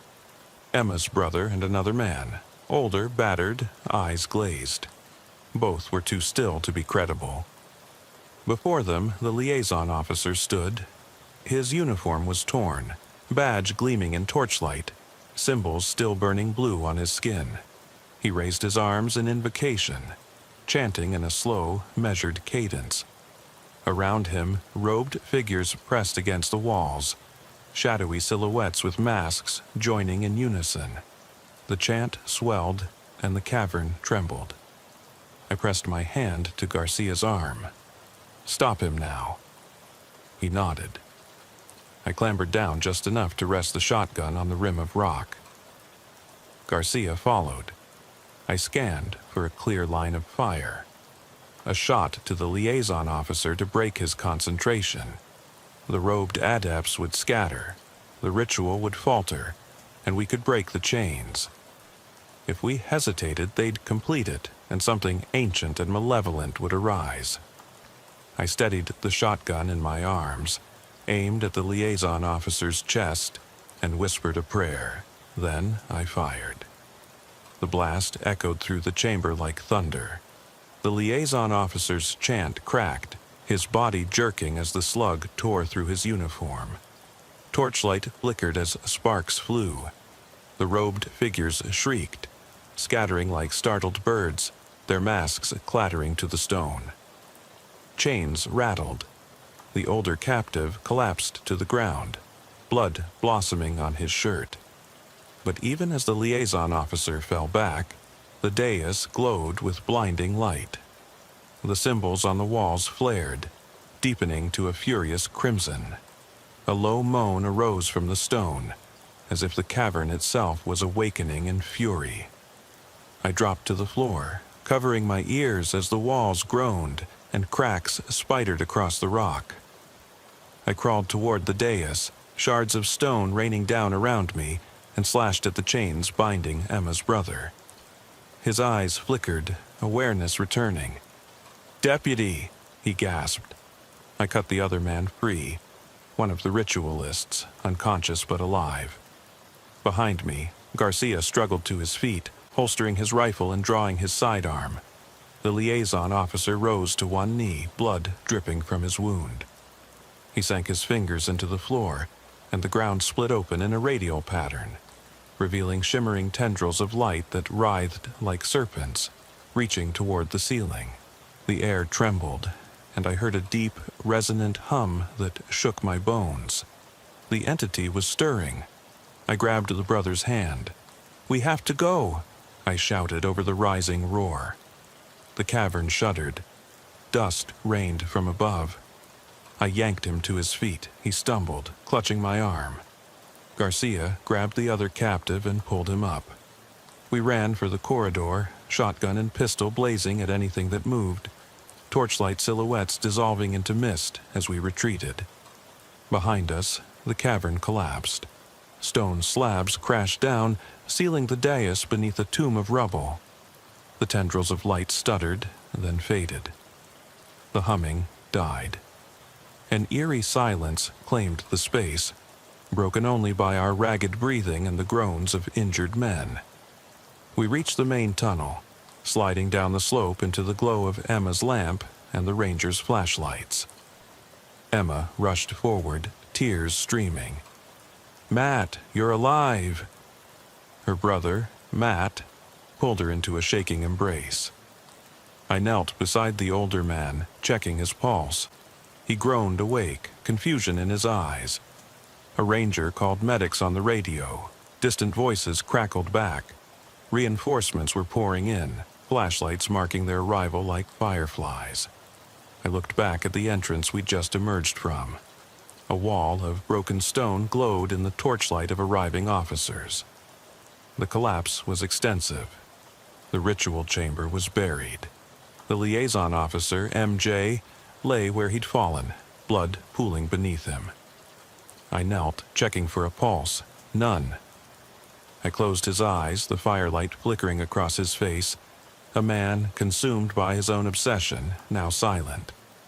I rose, body trembling. The surviving captives were receiving first aid. Emma and Matt were reunited. The older man, a hiker pressed into ritual, sat supported by rangers, staring after me in gratitude. Lieutenant Garcia approached, patting me on the shoulder. "You did it," he said quietly. I swallowed, voice raw. "We did it." I glanced toward the rattled tunnel where the symbols had faded, the cavern sealed under tons of rock. But I knew the darkness we'd confronted was not gone. It was dormant, waiting for another evocation. The cave had swallowed its secrets, but its hunger remained. Emma found me, pressing her hand against my arm. "Thank you," she whispered, voice thick. "You saved my brother." I nodded, focusing on the weight of her gratitude, the ache of my wounds, the slow pulsing of my heart. "Let's get you both somewhere safe," I said. "We'll wrap this up, report, evidence, everything, then you'll be home." She nodded, clinging to me. Matt gripped my shoulder. "You're my hero, Deputy Hayes." I managed a weary smile. Just doing my job. But as I guided them toward the light, sirens approaching, I felt the cavern's pull fade behind me, and then tug anew beneath my skin.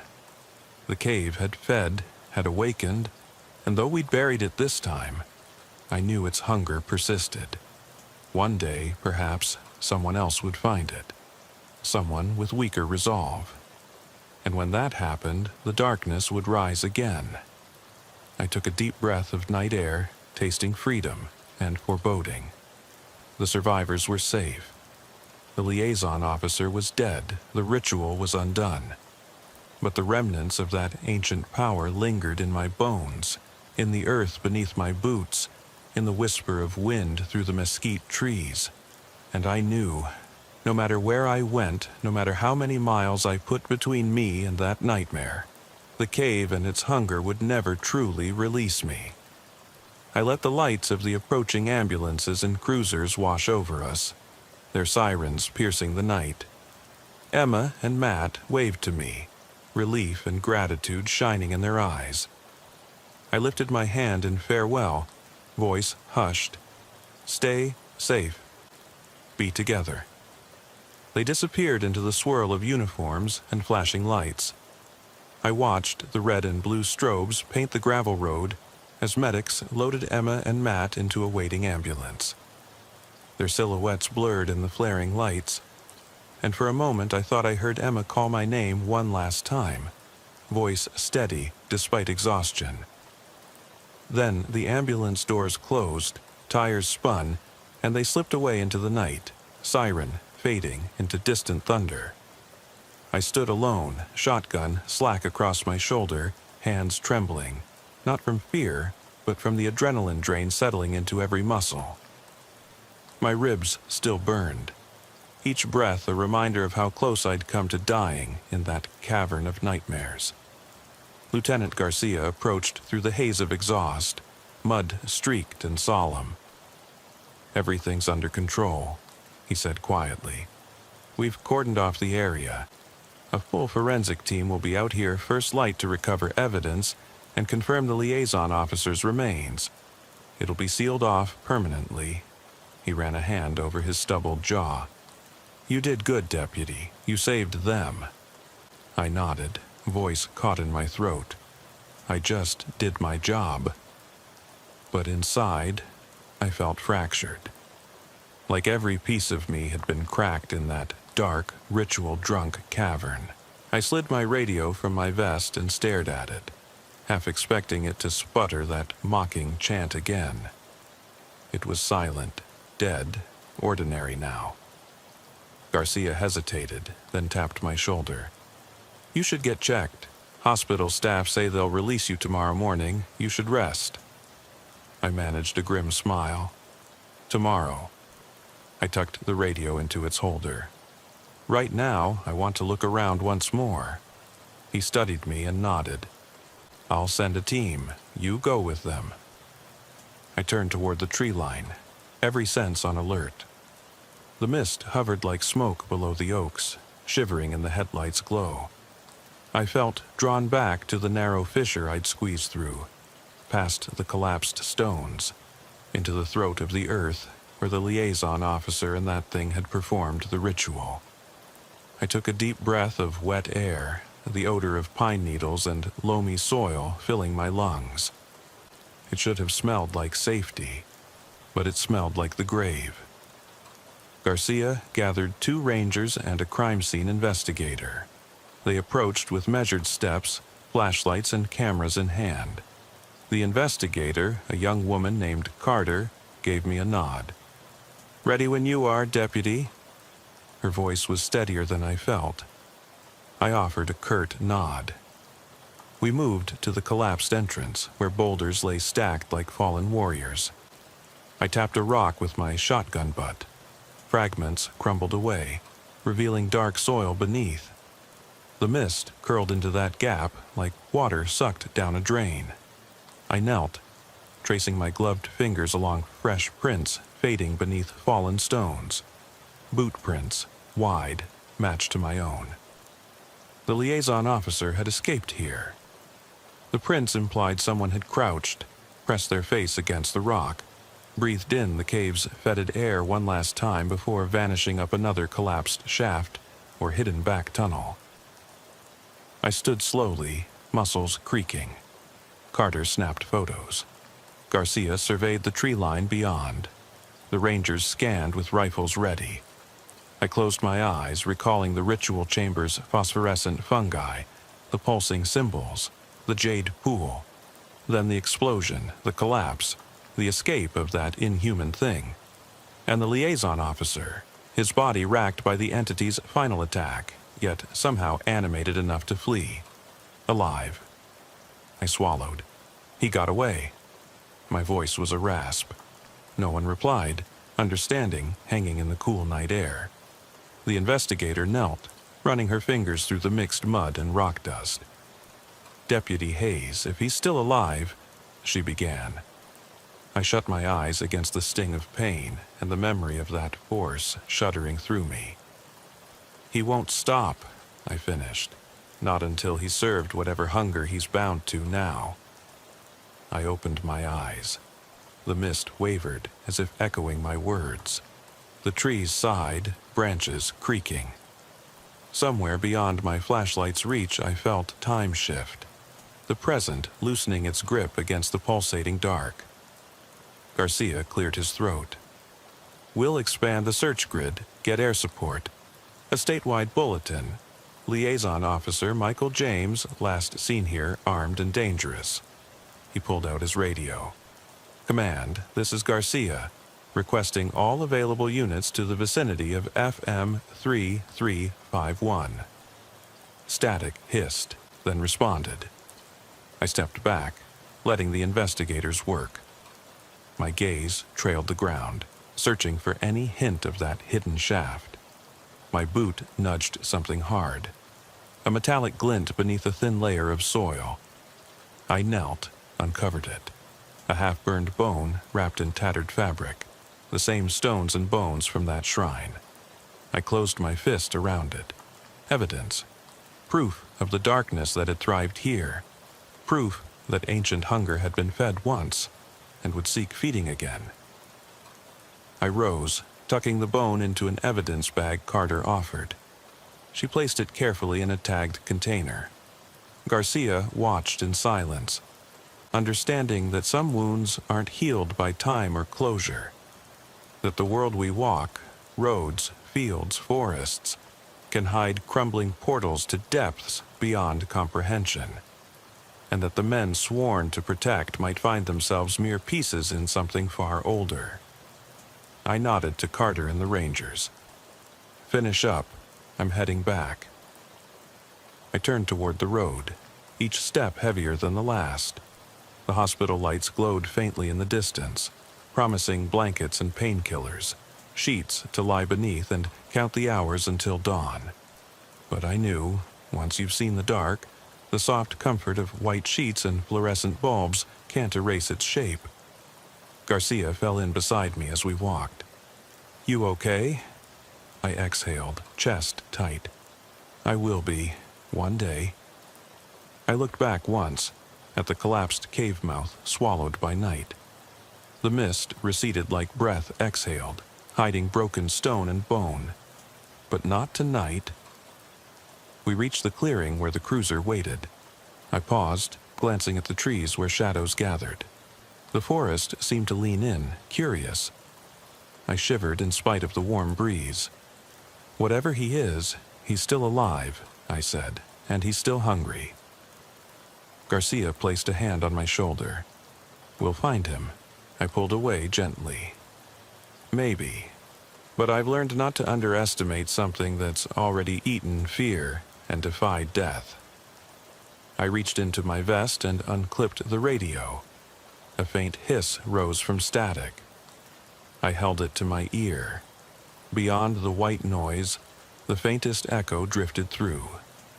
Chanting, low, insistent, wrapped in static, resonating with 1,000 years of hunger. I frowned. The frequency was off any known channel. He was broadcasting his acclaim, or a call to others like him. Whatever that voice was, it meant he wasn't alone. He was a conduit to something older, deeper, and by answering that call, he'd drawn me into something I couldn't leave behind. I clicked off the radio and slipped it back onto my vest. My ribs throbbed with each breath, but my resolve was iron. I would hunt him down.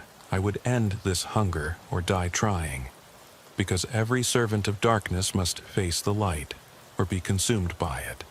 The cruiser's engine idled behind me. Headlights carved twin paths into the night. I opened the door, slid into the seat, and closed it with a thud that echoed like a judge's gavel. Garcia climbed in beside me.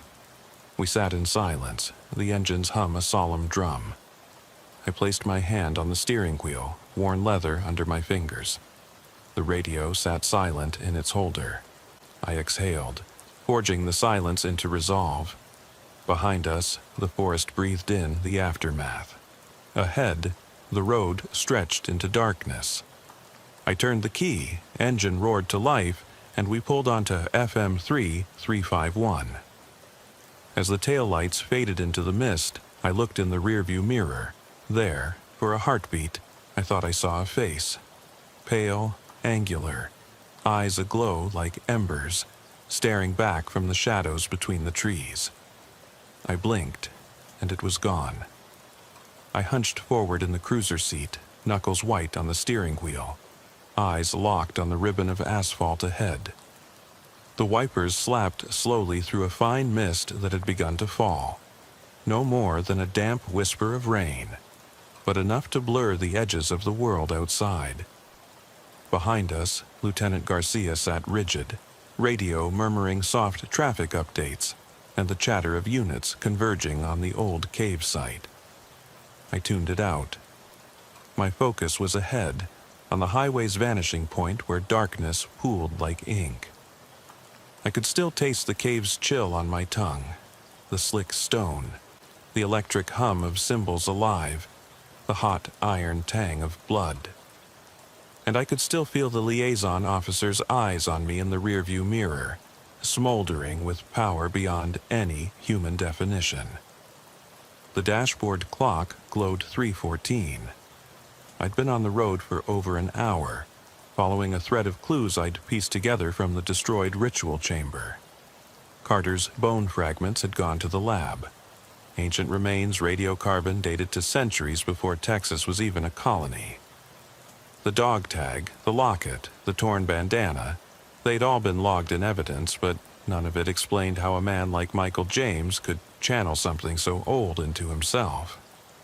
The radio frequency I'd captured, twisted chanting buried beneath static, had been forwarded to cybercrimes. They identified it as a non-standard frequency, possibly military grade, but they couldn't decrypt the signal. Whoever James was contacting remained a ghost. I flicked on the cruiser's spotlight and pointed it at a mile marker sign. 42. My breath fogged the glass. I exhaled slowly, tasting blood from my cracked ribs. Garcia cleared his throat beside me. Deputy Hayes, he ventured quietly. We have a lead out of Laredo. Reports of a man matching James's description boarding a bus heading west. Destination, Big Bend County. He tapped his tablet. A grainy surveillance photo from the Greyhound station. Security camera angle low, the figure half shrouded by a hood.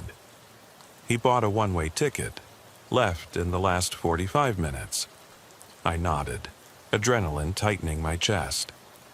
Big Bend, that's 200 miles. If he's heading into the mountains, that area's full of caves and canyons, ideal for someone trying to perform a larger ritual.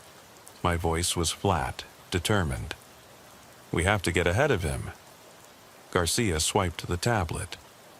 I've alerted the Department of Public Safety. They'll try to intercept at Marathon and Alpine, but that region is sparse, few checkpoints. He met my gaze in the mirror. You sure you want to pursue this alone? His question hung between us, laced with concern and respect. I recognized the subtext. I was the only one who'd faced James up close. Only I knew what to look for. I'm the one who saw what he's capable of, I replied softly.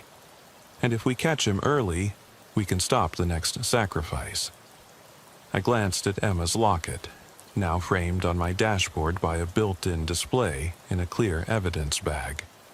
The photo of her smiling face stared back at me, a reminder of everything at stake. He won't stop until he completes whatever he's planning. I have to be the one to end this. Garcia nodded, silent approval in his eyes. He reached into the glove compartment and handed me a small handheld device. Specially calibrated spectrum analyzer from cybercrimes to track that odd frequency. This should help us home in on his signal. Keep it close. I took it, clipped it to my vest, and flipped it on. The readout flickered. A soft hum at 4.38 gigahertz, just beneath the threshold of the caller's static chant. It pulsed in rhythm with my heartbeat. I tapped the screen to record, then stowed it. Good, as we're gonna get. I flicked off the spotlight and rolled the cruiser onto the highway. Behind us, Garcia's screen chirped as officers updated their positions. The drive lengthened into a silent vigil. Dark fields of agave and creosote by roadside. Occasional ranch houses with dim porch lights. Gas stations with flickering neon signs. At each stop, I checked the spectrum analyzer. The frequency grew stronger, pulse faster. The bus route map I'd pulled off the Greyhound website showed a solitary road diving south of Marathon into the Chisos Mountains. The signal readout spiked at marker 56, then dipped, then fluttered as if someone toggled the transmitter on and off. Mile 70. Stronger. Mile 82. Strongest yet. I slowed the cruiser, yanked into a dusty turnout, and killed the engine. The analyzer's screen blinked bright. 4.38 gigahertz, pulsing at 0.75 watts. Enough to be handheld, portable. I glanced at Garcia. He switched off his body mic, eyes narrowed. "He's close," he murmured. "Probably set up a temporary bivouac." I snapped on my flashlight, its beam cutting a narrow tunnel through the black. A low breeze ruffled the brush beyond the turnout. The analyzer's hum grew louder as I stepped out. The device clipped to my chest.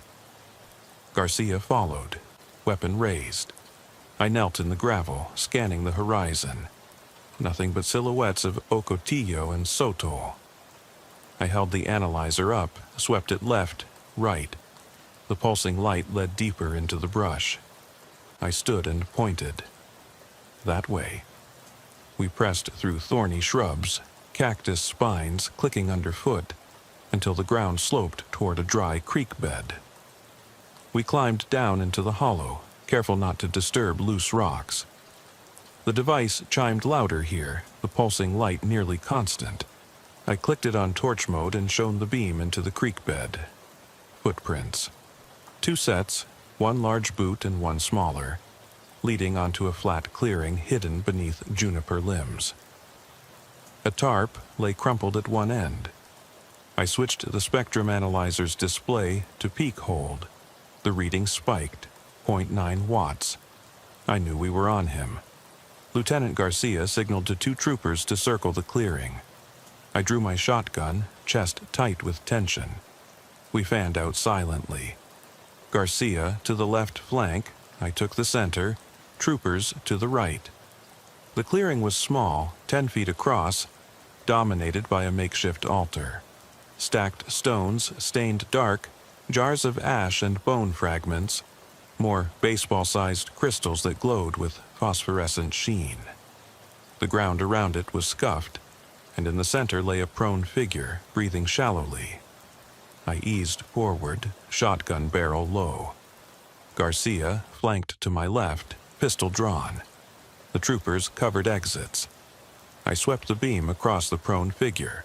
Michael James, gaunt face drawn in exhaustion, skin mottled with blue veins tracing the ritual symbols. He lay on his back, arms splayed, chanting softly into an ancient relic. An obsidian shard carved with runes, glowing faintly red. His eyes opened, those deep-set black eyes that drank in the darkness. He smiled, slow and knowing, and whispered, "You've come at last." His voice carried the rasp of stone scraping stone. The analyzer's pulsing light suddenly went dark as if he'd killed the transmitter by will. Silence fell, thick and absolute. I leveled the shotgun. "Lieutenant James, you're under arrest for the kidnapping and attempted sacrifice of multiple persons." He laughed, low and amused. The juniper limbs rustled in the breeze. "Arrest? You can't arrest hunger. You can't imprison purpose." He rolled to his side, reaching for a jar of bone fragments. He crushed the lid under his palm, letting the shards spill onto the tarp. A gust of wind swirled through the clearing, and the crystals at his altar flared bright white, then blue, then red. The ground trembled softly. Garcia stepped forward. "Drop it, James. Put your hands behind your back." He did, slowly, deliberately, then whispered, "You think this is about me? Number I am the conduit." He tapped his chest. I ascend, channeling the right. But the hunger... His eyes rolled upward. "It must feast, and I will feed it." I raised my shotgun. "This ends now." I could hear the faint clink of keys in my vest, the handcuffs I'd brought. He wheezed a laugh, voice echoing as if in a cavern. "You cannot stop the ages. My body is a vessel. When I die, I return. When I bleed, I call forth my brethren, and they will feast on this land." He twisted his head, as if listening to distant voices. He rose to his knees, pale and thin, aura flickering around him. "Who do you serve, Deputy Hayes?" he hissed. "Your badge, your laws, those hold no power here." I swallowed hard. My ribs protested as I cocked the shotgun. "I serve the living." He broke into a twitching grin. "Then let's see who is truly alive." He lunged forward, breaking free of the trooper's surprise pounce, scattering them like rag dolls. I fired. The 12-gauge shell roared, tearing through his chest. His body jerked back, but he didn't die. Instead, the ground beneath the altar cracked, and the shrine stones tumbled into a fissure that yawned open in the earth. A deafening roar erupted from below, a resonant howl of fury and hunger that shook the clearing. The brush ignited with flashes of light, as though the ground itself was erupting in ghostly flame. I felt the heat of that flame wash over me as James rose from the rubble, unharmed, the shotgun blast hole glowing like a wound lined with light. His skin seemed translucent, veins of blue luminescence pulsing under the surface. He rose, eyes blazing. "You see? I command the abyss." He raised his arms. The crystals on the altar spun upward like motes of light, orbiting him in a halo. "And now, you will witness the feast." He uttered a guttural chant, the words older than any language I'd heard. The air warped, the world bent. Shapes emerged from the fissure. Thin, elongated forms with hollow eyes, skins slick and pale. They slithered from the earth, 8 of them at least, converging around the clearing in silent reverence. The troopers scrambled for cover, rifles raised, but frozen by the impossible sight. Garcia shouted, "Take him down!" The troopers opened fire, bullets ripping through the spectral figures, but the shapes passed through the rounds as though they were mist. Each bullet seemed to slow, then evaporate. Only the 12-gauge round that hit James had any effect, and even that was temporary. I dropped the shotgun and drew my service weapon, firing at James's heart. The rounds impacted, but failed to halt him. He laughed, a sound like grinding bone. "Your toys are useless here." My chest heaved. Around us, the earth quaked. The shapes closed in, eyes glinting in the torch and headlight glow. I backed up, pistol sweeping, heart pounding. The troopers fell back, faces pale, unconscious of procedure.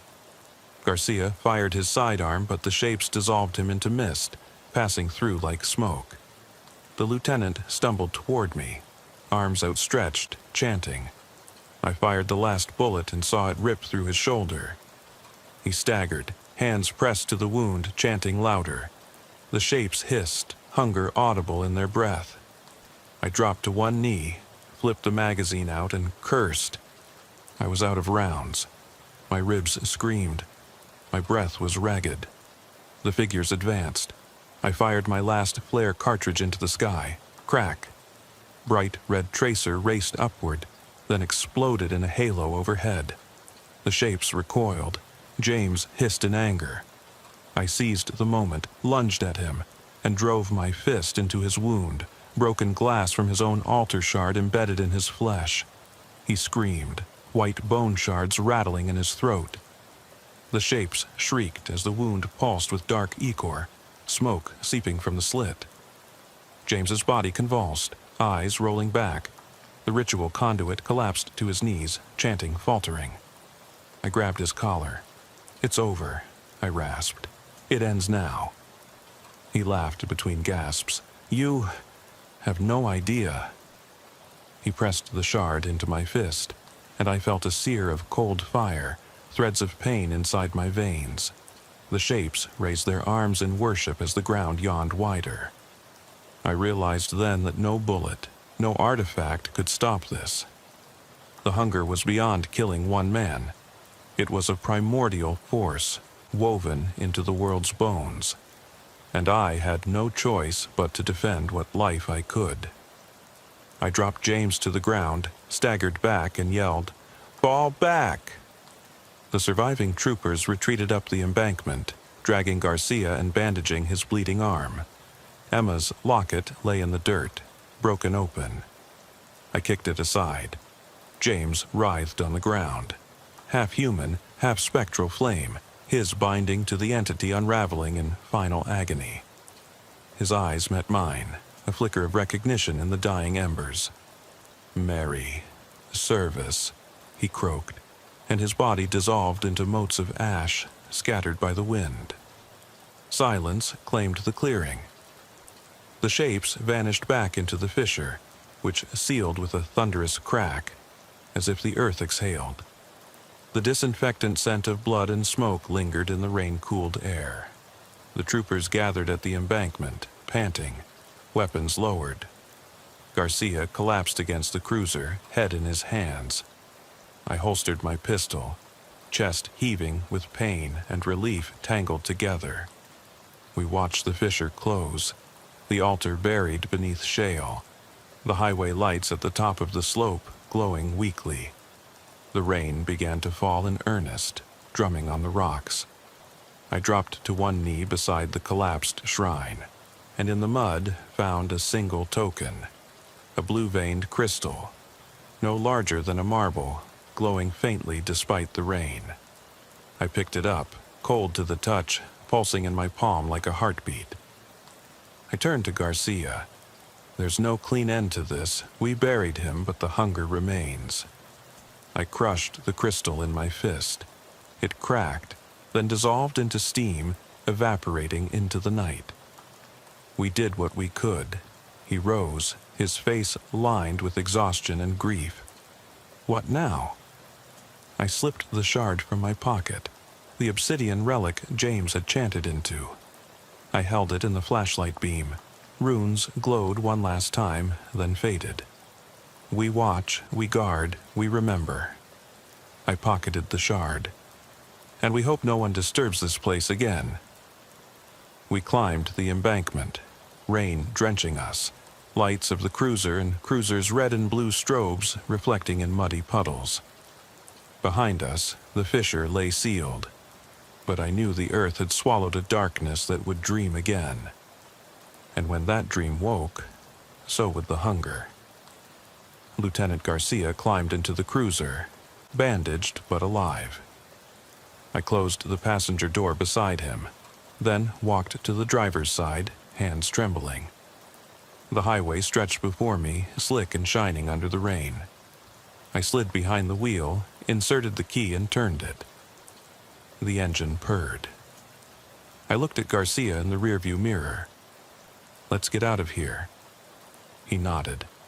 "Deputy Hayes, what do you feel right now?" His voice was low, uncertain. I settled my gaze on the windshield. "I feel alive," I said. My ribs ached, the rain stung my face, and my soul trembled with what I'd witnessed. And I feel like I'll never be the same. We pulled onto the highway, tires hissing. The red and blue strobes faded in the distance. The rain smudged the world into shadows and reflections. Up ahead, the road dipped into darkness, winding toward the unknown.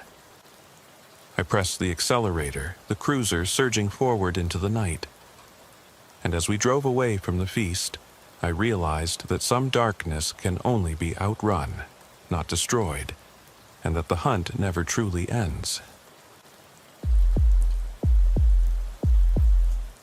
I remember the sun dipping below the horizon as I slid into my patrol car that evening, the thermometer on the dashboard still reading 92 degrees despite the late hour. My name's Sergeant Elijah Eli Carter, 12 years on the force in rural Texas, half a dozen of them on the night shift. My partner was off that night, so I brewed a cup of bitter black coffee in the squad room before heading out alone. The air was thick with the scent of mesquite and dust, a humid stickiness that clung to my uniform as I eased onto County Road 142. My shift had been quiet. Traffic stops for broken taillights, an alarm call at the feed store that turned out to be a raccoon in the attic. But right around 11:47 p.m., dispatch crackled to life with a call that would change everything.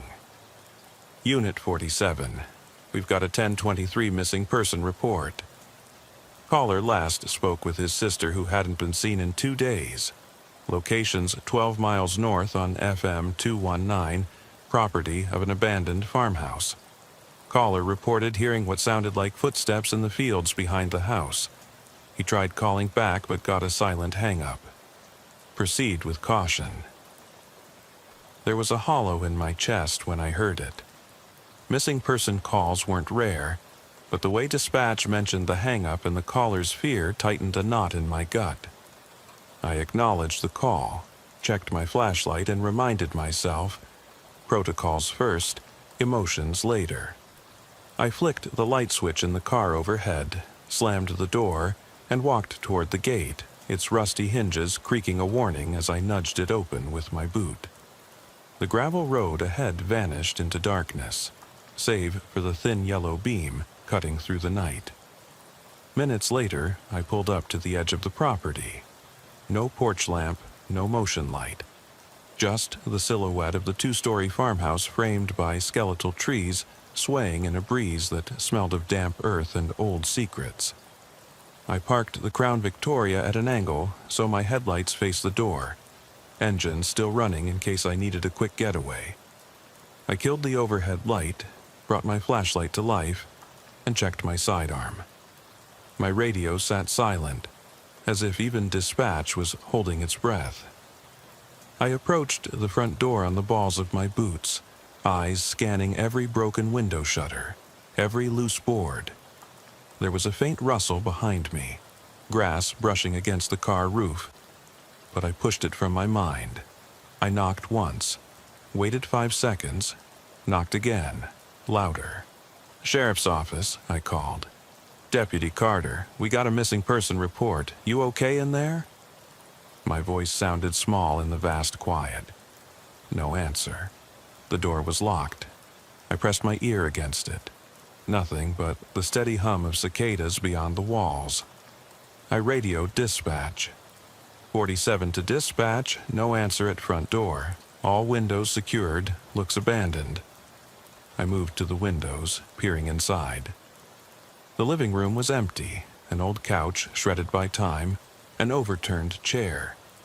Dust motes danced in the beam. I circled the house, flashlight tracing gaps in the siding and nails jutting from rotted wood. The back door gave way under a firm push, a single crack splitting the night as the jamb surrendered. I paused, every muscle tight. Dispatch, entering through rear, proceeding with caution. Inside, the house reeked of stale air and mildew. My boots left prints on the dirt-floored hallway. I swept my light methodically across walls peppered with water stains, across the kitchen where an oil lamp sat intact on the countertop, untouched for who knows how long. My heartbeat slowed, measured, until I heard it. A faint whisper of movement from above, like fabric brushing wood. I crept up the creaking staircase, flashlight in my left hand, service pistol ready in my right. Each step groaned under my weight, announcing my presence. At the top, a narrow hallway stretched, doors to the left and right. My beam landed on the first bedroom. Mattress bare, dresser drawers empty. Then the second, a child's bedroom, doll lying face down, curtains drawn tight. Too tight. The window cracked open just enough for someone to slip through, if they'd wanted. My mind raced. The missing woman was the caller's sister, age 32, name of Sylvia Monroe. She'd lived alone after their parents died 2 years earlier. Childhood trauma, according to her brother's frantic voice. He said she'd been talking about leaving, about escaping the memory of her father's farm accidents. They hadn't heard from her in 48 hours until that 911 call. Now, no one inside. I made my way back down, breath coming faster than I liked. Outside, the wind had risen, rattling windows like 1,000 fingernails. That's when I heard it. A rhythm, soft at first, a footstep, footstep drag, coming from the tall grass field east of the house. I trained my flashlight on the horizon. Nothing moved beyond the shadows. But I heard it again, boots on gravel coming toward the house. "Dispatch, I've got movement outside," I whispered into the mic. No immediate response. I drew closer to the front door, hand on the handle. My finger tingled near the trigger guard. I yanked the door open. The hairs on the back of my neck stood up as I swept my light in wide arcs. The yard was empty, only the tall grass swaying under a pale moon. I stepped onto the porch and the wood groaning beneath me. Then I saw it. Footprints in the gravel leading away toward the tree line. 2 sets, one boot, the other bare. I crouched, shining the beam, prints made an hour ago, maybe less. A faint sound, like muffled sobbing, drifted from the east. I holstered my pistol, pulled out my radio. "Dispatch, I'm following tracks east. Request backup and medical." My voice wavered, but I forced calm. My flashlight bobbed ahead, illuminating a narrow path through waist-high grass. The sobbing grew louder, raw pain, desperate human, and I pushed forward, each step taking me into deeper darkness. The path opened onto a clearing where the ground was churned as if by a plow. In the center lay a shotgun shell, brass glinting in the moonlight. Beside it, a scrap of torn fabric, floral print, Sylvia's dress. I felt bile rise. I swept my light beyond, nothing. Silence. Then behind me, crunch. Someone walking on broken glass. My heart pounded. I spun, pistol raised. The beam found a figure hunched by the old well at the clearing's edge, head bowed. "Deputy Carter," the voice quivered. "You gotta help her." I ran forward, cold sweat beating at my temples. The man's face came into view, gray in the flashlight's glare, eyes wild. He pointed to the darkness beyond the well. "She's down there, please." I flicked on the lantern my grandmother gave me as a kid, its yellow glow warm against the night. I shone it over the well's edge. Water, black as oil below, ripples breaking as if something moved beneath. My radio crackled. "Unit 47, backup en route. ETA 3 minutes. Time slowed. I peered down again. A hand surfaced, pale, slim, nails caked with mud, gripping the well's stone lip. Sylvia's voice floated up, faint but real. "Help me, please." My world narrowed to that moment. The weight of my badge, the chill of the well, the ragged sound of her breath. I tied a rope around my waist, clipped my belt to a metal stake, and began my descent into darkness, each foot on the damp stones echoing in my ears. The ground beneath me seemed to tilt, vertigo spinning through my skull. Above, the tall grass rustled like laughter. Below, a shape slid through the water toward me, arms outstretched. I shone my light, and there she was, Sylvia Monroe, eyes wide with terror, body half submerged, trembling. Her hair fanned in the water like dark seaweed. I reached for her, voice steady. "Sylvia, hold on, I've got you, I've got you." My gloved hand closed on her wrist. She flinched, water splashing over the ledge, soaking us both. As I hauled her up, stone by stone, I felt something brush against my leg, cold, wet. Something I didn't question until I was halfway up. It clung, like 100 fingers brushing my ankle. My heart slammed. I looked down, murky water churning but nothing visible. My breaths were shallow. I cinched the rope, hoisted Sylvia's limp form, ignoring the panic rising in my chest. She came up coughing, sputtering, eyes locked on me, mouth forming words I couldn't hear over her gasps. I staggered back onto solid ground, backing away from the well as she collapsed into my arms. The first backup unit's headlights washed over us like salvation. I fumbled over the radio. "Dispatch, suspect unknown, but victim recovered. Send EMS ASAP." My legs trembled. I half-carried Sylvia toward the cruiser, ignoring the wetness in my boots. The man who'd pointed me here cowered under a mesquite, shaking his head. In the harsh white glow of the patrol car's spotlight, Sylvia looked at me, drenched and haunted. "Thank you," she whispered, voice raw. I nodded, numb, as the medic took her inside the ambulance. I watched the doors close, the engine roar, then turned back toward the well. The rope lay slack, water still dancing in the crack of stone. I shone my light one last time into that darkness, hoping it had given up its secrets. Instead, the beam struck something snagged on a jagged edge, tattered denim and a single silver earring glinting like a tear. I couldn't move. Backup arrived, voices calling out, radios sputtering. I holstered my pistol and stepped back, the weight of what I'd found settling in my bones. My mind refused to let go of that earring, shining like a question in the night. I radioed dispatch again, voice flat.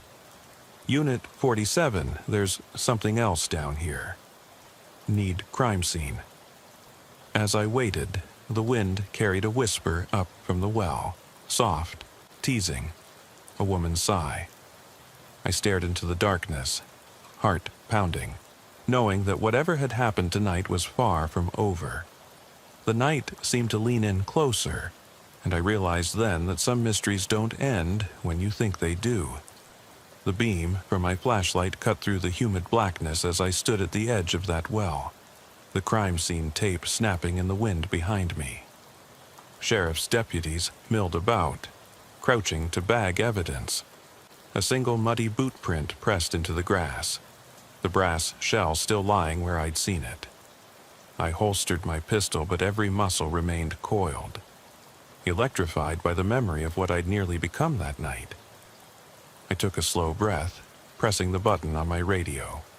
47 to dispatch, CSI en route. I'm going to circle back to the patrol room, check in. I tucked my phone and rose, boots sinking slightly in dew-slick grass. As I trudged back along the rutted track, headlights passing me on FM 219, the moon hid behind a ragged cloud bank. I could still taste the cold water that clung to Sylvia's hair, hear the rasp of her breath as I hauled her from that stone lip. But the well had given up more than her, that earring, that scrap of denim snagged on the ledge, proof that there'd been someone else, or something else, down there. I stopped midway, listening. The farmhouse sat like a rotting carcass in the distance, its windows' blank eyes staring back. My radio crackled with dispatch traffic, but I killed the volume. All I could hear was my own pulse. I pushed on, boots thudding through gravel, until I reached the patrol room just before 4 a.m. The lights inside were harsh, fluorescent strips buzzing overhead. I peeled off my wet jacket, handing it to Evidence Tech Martinez. whose lined face briefly registered surprise at my pallor. He nodded without a word and set the jacket in a sealed bag. I slid into a swivel chair, rubbing the back of my neck. My hands felt slick, clammy, like someone else's. Sergeant Wilson appeared at the door, 16 years on the force, my direct supervisor. His jaw clenched as he looked at me. "Carter," he said, voice low. "What the hell happened out there?" I struggled for words. "Found her down the well. She's okay, though hypothermic.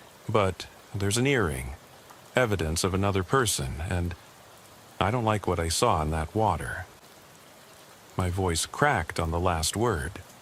He stepped inside, lowering the door behind him. He crouched, eyes level with mine. "Talk to me straight. You okay?" I nodded, even though my gut churned. Yeah, I'm fine. Just tired." I forced a wry smile. Nothing like nearly drowning a missing person to make you grateful for day shift. He didn't laugh. "We'll process the scene. You take the rest of your shift off, go home, get cleaned up." I shook my head. "Can't. I need to follow up on that earring." I tapped my vest pocket. "We need to know whose that is, and if there are more down there." He sighed, pressed a hand to his temple. "Carter, I get it. But you're running on fumes. Do your paperwork, then head back out at first light." I didn't argue. Instead, I stood, gathering my things. Photos of Sylvia on the dash of my car, taken just after she clambered into the ambulance, glanced up at me like they expected answers. I drove home in silence, the speedometer's red glow a ticking clock under my eyelids. Once inside my small duplex, I flicked on every light. The coffee maker gurgled to life. I sprawled at the kitchen table, drawing breath while black liquid drained into my mug. My phone lay open on social media. Nothing about the case. Nobody knew except dispatch and the girl who nearly drowned. And whoever, or whatever, lurched in that well behind me. At 6 a.m., I arrived back at the station. Daylight revealed details I'd missed in the dark. The farmhouse loomed as hollow as I remembered. I met with CSI and watched as they dredged the well. The water was murky. Rain had stirred it overnight, so they pumped it out, revealing slick stones and patches of rust-red algae clinging below the lip. They tagged the muddy earring and the scrap of denim, then pulled up a second object, an old pocket knife, its blade dull, handle coated in dried clay. I crouched beside Martinez as he bagged the knife. "This wasn't here when I checked," I said, voice low. "Only the earring." He looked at me, brow raised. "Think someone else was down there after you left?" I swallowed. "Or before." I spent the rest of the morning canvassing the neighbor families. No one reported seeing lights on in that farmhouse for years. Nobody heard a gunshot. One elderly farmer, Dusty Owens, lives near County Road 145, shook his head. "That house been empty since the 90s. Folks say the old owner hung himself in that barn. Cops never found a body." My stomach clenched. "You're saying there might be more than one body on the property?" Owens shrugged.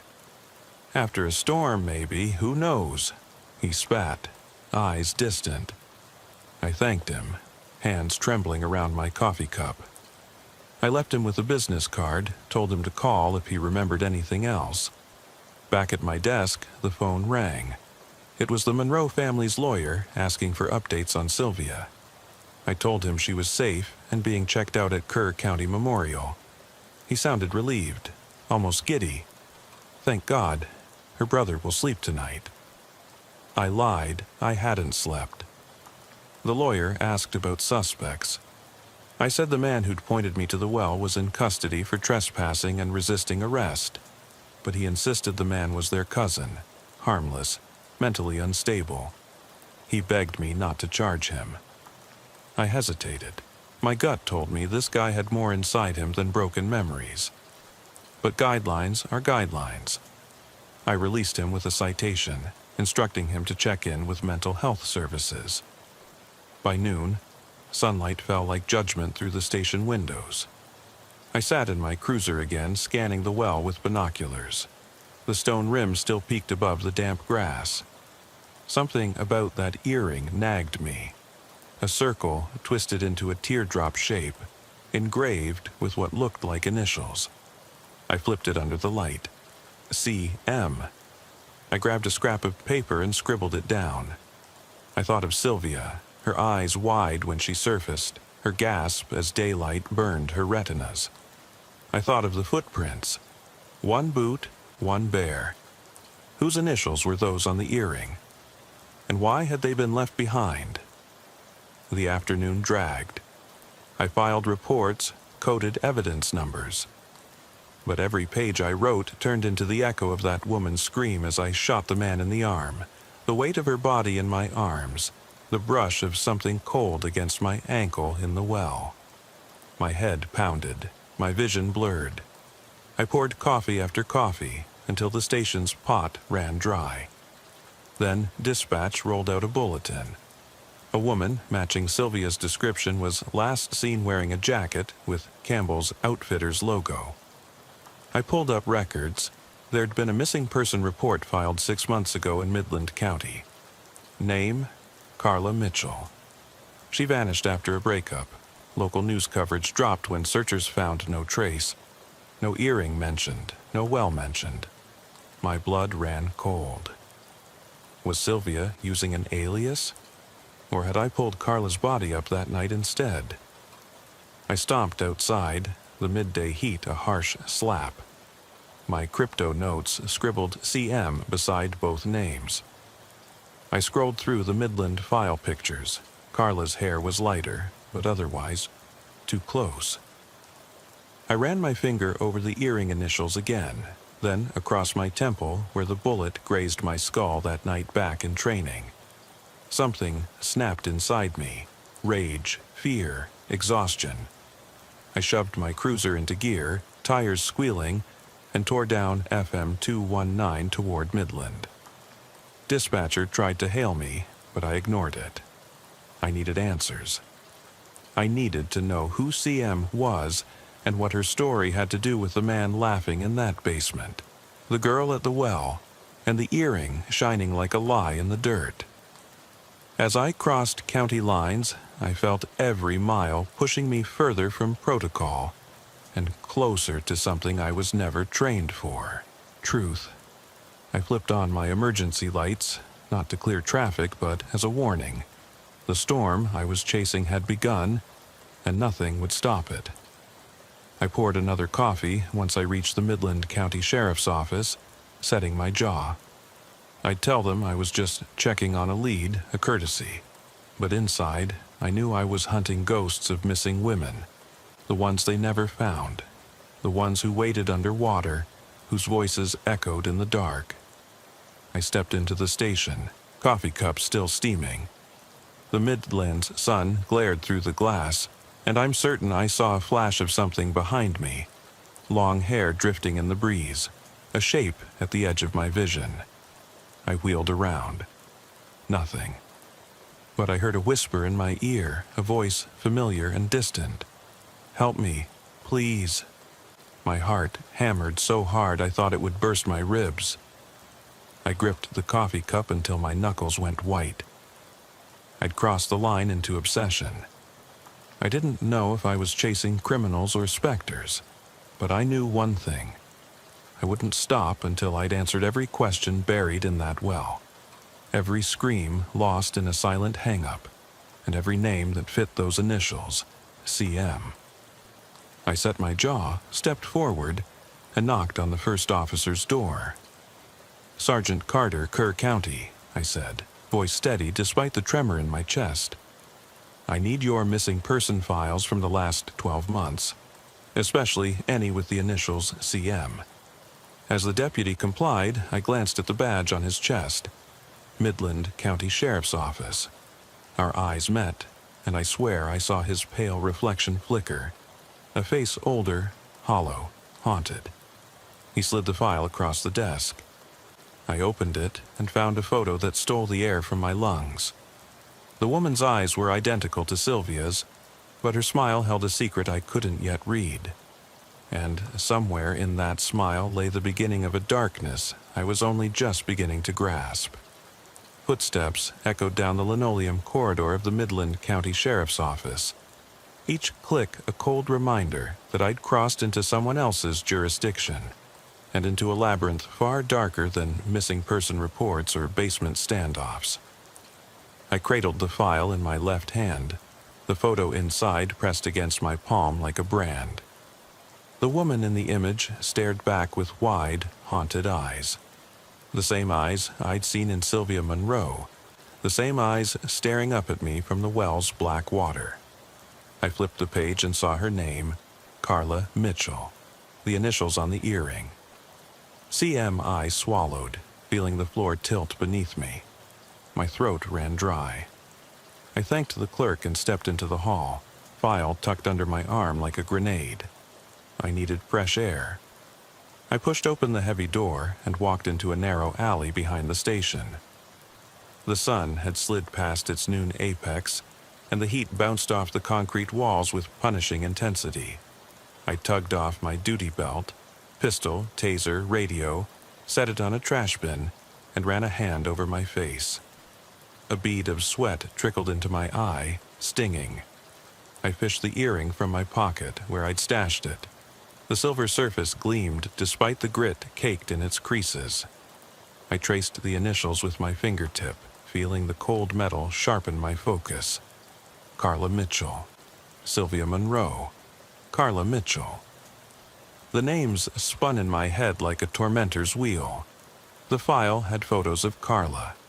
A younger woman, smiling in sunlight, arms wrapped around friends at a music festival in Austin. The vivacious blonde from the Midland County files bore no scars, no hint of the terror she'd suffered, if she was the same person at all. I needed confirmation. I needed to see Carla's dental records, her last known address, her phone logs. I needed every scrap of data to stitch together a timeline that made sense. I pressed my phone, keyed a text to CSI Martinez. Need MDFR dental and phone records for Carla Mitchell. Missing June last year. Code RED, hold everything. While it sent, I tucked the earring into the file, then slipped the file into my patrol coat.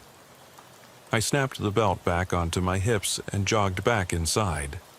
Inside the front lobby, deputies milled around, grabbing coffee and chatting about lunch runs. Nobody glanced twice at me, just another sergeant on a fact-finding mission. I nodded at Sergeant Wilson, who stood by the front desk, arms crossed. He gave me a curt nod back. No questions. Good. I didn't want to broadcast the fact that I was chasing ghosts. I marched to a side office labeled Records. A deputy seated there looked up, bored. I cleared my throat. Deputy Lee, I need expedited access to Carla Mitchell's case files. I have jurisdictional clearance from Kerr County, and I'm working a joint investigation. He raised an eyebrow, but I slapped my badge on the desk and set the Midland file down. Serious case. Missing person turned potential homicide. Her sister's in Kerr County. This goes beyond a local MPR.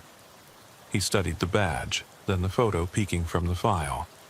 Finally, he sighed and pressed a button under his desk. I'll send you her full file digitally in 5. Let me know if you need more. I nodded my thanks and left. Back at my cruiser, I plopped into the driver's seat, the heat inside stifling. Sweat beaded at my hairline. I started the engine and flipped the file open. Incident reports, interviews, sketches of her last known movements. The timeline was sparse. Last seen June 3rd at a motel off I-20. No phone pings after midnight. No GPS breadcrumbs. The only clue, an Uber driver's note of a second passenger. A passenger he never saw, but whose scent he remembered. Cheap cigar smoke mixed with something floral. Cigar smoke, floral. The same scent I'd caught in the farmhouse basement when I pressed into that first house months ago. The same scent that clung to the air around the locked basement door. My pulse spiked. I thumbed to the witness statements from Odessa. A motel clerk reported a trucker carrying 2 duffel bags, wearing a baseball cap low, face hidden, laughing to himself when he thought no one was listening. The clerk thought the man was harmless. No one batted an eye, but I knew harmless-looking men. I'd met a lot of them in 12 years on the night shift. Quiet types with half-lidded eyes who smiled too easily.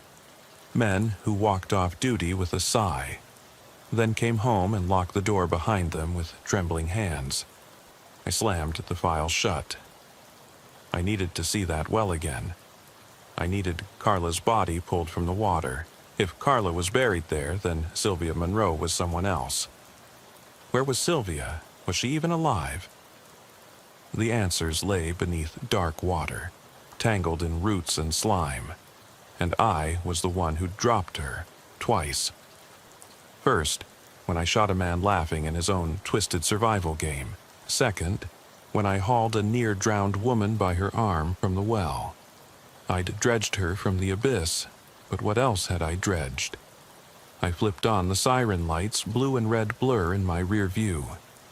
Deputies scattered out of the way, but I barreled past them, heading south on Interstate 20 toward Kerrville, where the farmhouse waited. I didn't stop for coffee or food. I didn't call dispatch. I needed daylight on that well, control over the scene before SSI trampled my leads. By the time I crossed into Kerr County again, the sun was dipping low, gold bleeding into orange. The farmhouse loomed once more, gate open, porch dark. I parked in the same spot under the mesquite. This time, I didn't announce myself. I slipped out of the car, moving like a predator stalking its own memory. I checked my phone. Carla's file awaiting my download. Her dental charts, phone logs, all in the cloud now, pinned to my screen. But first, I needed to confirm that well. I approached it barefoot, kicking off my boots. The stones were cool, slick with algae. I crouched, peered into the black pool. A shimmer at the bottom caught the last rays of sun. Something metallic. I reached in, fingers brushing water so cold I gasped. My hand closed on a small rusted locket. I pried it open. Inside, the portrait of a little girl, no older than 7, carved in faint enamel, hair painted brown, eyes sad. My heart thudded. I dropped the locket, watched it swirl away in the murk. The water trembled as if alive. A voice whispered behind me, low and melodic. Find me. I spun. Empty field. The farmhouse windows dark. I knelt, scooping up soil. Specks of dried clay stuck to my palm. Clay from the pocket knife handle, from the well's edge. I pressed it to my nose. The dusty scent of earth, of secrets long buried. Then a second scent. Cigar smoke twisted with something floral. Faint, but unmistakable. I staggered upright, boots back on, siren off. The farmhouse and well were silent witnesses. My reflection in the locket's glass was pale, haunted, eyes wide, impossible to ignore. Carla Mitchell, Sylvia Monroe, the missing women whose names I'd stitched together with bullets, ropes, and earpieces. The initials carved into silver. The locket with a child's face. I realized the truth had nothing to do with names. It was a pattern. Abductions, forced submersion, signs left to haze the trail. A revolver, a shotgun shell, a floral scrap, an earring initial, a child's locket. Each token angled to confuse, to lure someone, maybe me, into the depths. Someone hunting souls. Someone like me, patrolling the edges of law, drawn to darkness by duty and obsession. My radio crackled, dispatch calling. I tapped the mic. 47 on scene. My voice sounded distant. I found a locket at the well, its evidence. I need a full dive team and a homicide unit. I stared at the well, its black mouth yawning like a warning. The breeze rustled mesquite leaves overhead. Shadows clung to the house. I felt the ground shift, a tremor in the silence. The whisper came again, closer. Finish it. My breath caught. I gripped the locket's half-buried chain in my pocket, the metal warm against my thigh. The final milepost in a journey began with a simple missing person call and plunged me into a spiral where every clue was a trap, every truth a weapon. I lifted my flashlight and trained it on the well, its beam a thin line cutting into the void. I drew my sidearm, checked the magazine. Backup lights painted the scene in stark contrasts. Deputies flanked me, kneeling to bag the locket and photograph the rim. The locket photo fell open on the grass. Child's face staring skyward. I knelt, hands shaking, and closed it with a snap that echoed like a verdict. The sun sank behind me. I rose, spine rigid. Protocol called for waiting. Evidence collection, interrogation, warrants. But I felt the weight of the night pressing me to act. Someone wanted me to finish it. I scanned the tree line, the field, the empty windows of the farmhouse. My gut screamed, "This is just the beginning." I holstered my pistol and turned away from the well. The whispers faded, replaced by the distant thunder of an approaching storm. Or was it the siren of a train in Kerrville? I couldn't tell. I walked back to my cruiser, locket and evidence bag, file of Carla Mitchell braced on the passenger seat. My reflection in the rearview mirror was a man unraveling at the edges. Exhausted, haunted, more prey than predator. But I'd promised to chase down every ghost, every fragment of a name, until the pattern broke or I broke. I drove away from the farmhouse, dirt kicking up behind me.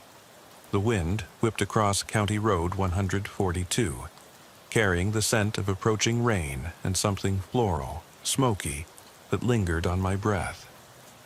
I glanced at the road ahead, endless black ribbon under the storm-washed sky, and whispered to the ghosts in the well and the women I'd never let die, "I'm coming."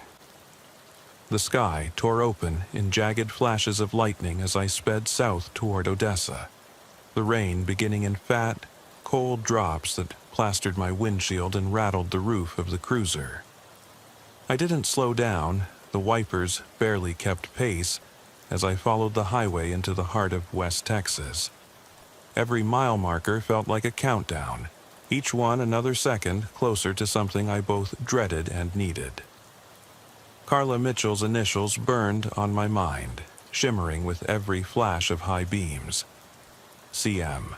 I whispered it over and over, like a mantra, trying to make sense of how two missing women, two strangers in my files, two locket and earring tokens could be pieces of a puzzle whose edge I hadn't even glimpsed yet.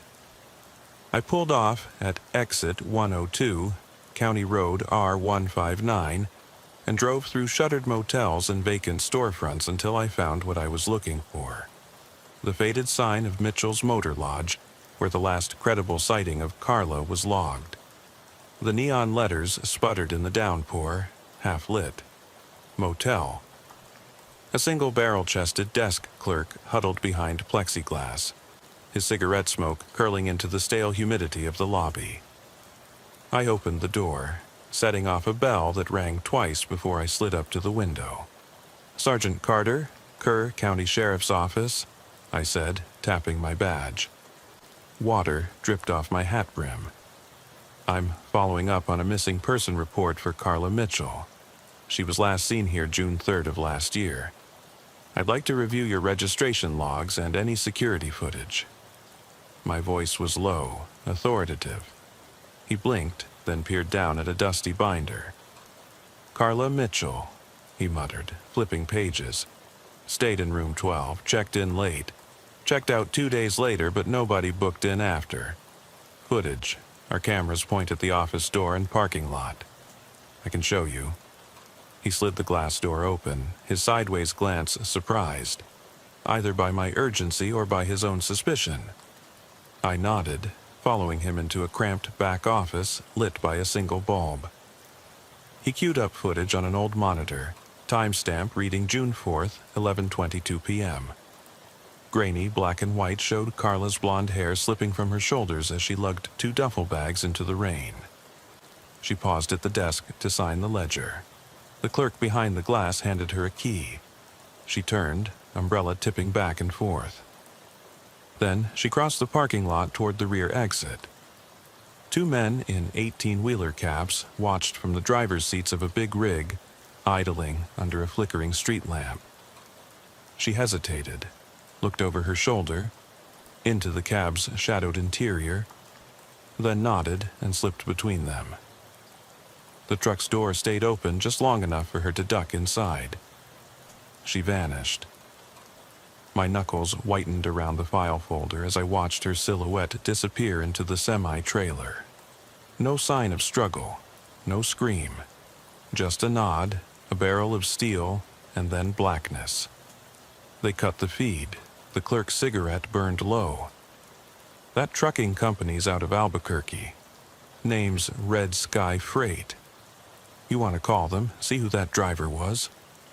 I committed his information to memory, grabbed the file and stepped back into the lobby, the thunder outside rattling windows like gunshots. My phone buzzed. A text from Martinez. Dental records downloaded. Teeth match Carla Mitchell's chart. Positive ID. My stomach pitched. I opened my cruiser door into the downpour and slammed in, keys already in the ignition. Rain pattered, wiper blades whipped. I dialed dispatch. 47 to dispatch. Send me logs from Red Sky Freight, truckers based in Odessa and Midland terminals. I need names, manifests, now. I hung up, racing thoughts spinning. I was stretching my jurisdiction thin, but time was the enemy here. The freeway stretched ahead, serpentine ribbons of rain-slick asphalt guiding me east. My mind churned through the details. Sylvia Monroe saved from the well. Carla Mitchell spirited into a semi-truck. Initials on jewelry linking them. Faint whisper urging me to finish it. The line between rescuer and victim blurred in my rear view. I needed a break, a moment to recalibrate, but adrenaline pummeled my veins, drowning any semblance of exhaustion. I punched in Red Sky Freight's corporate number. On the third ring, a gravel voice answered.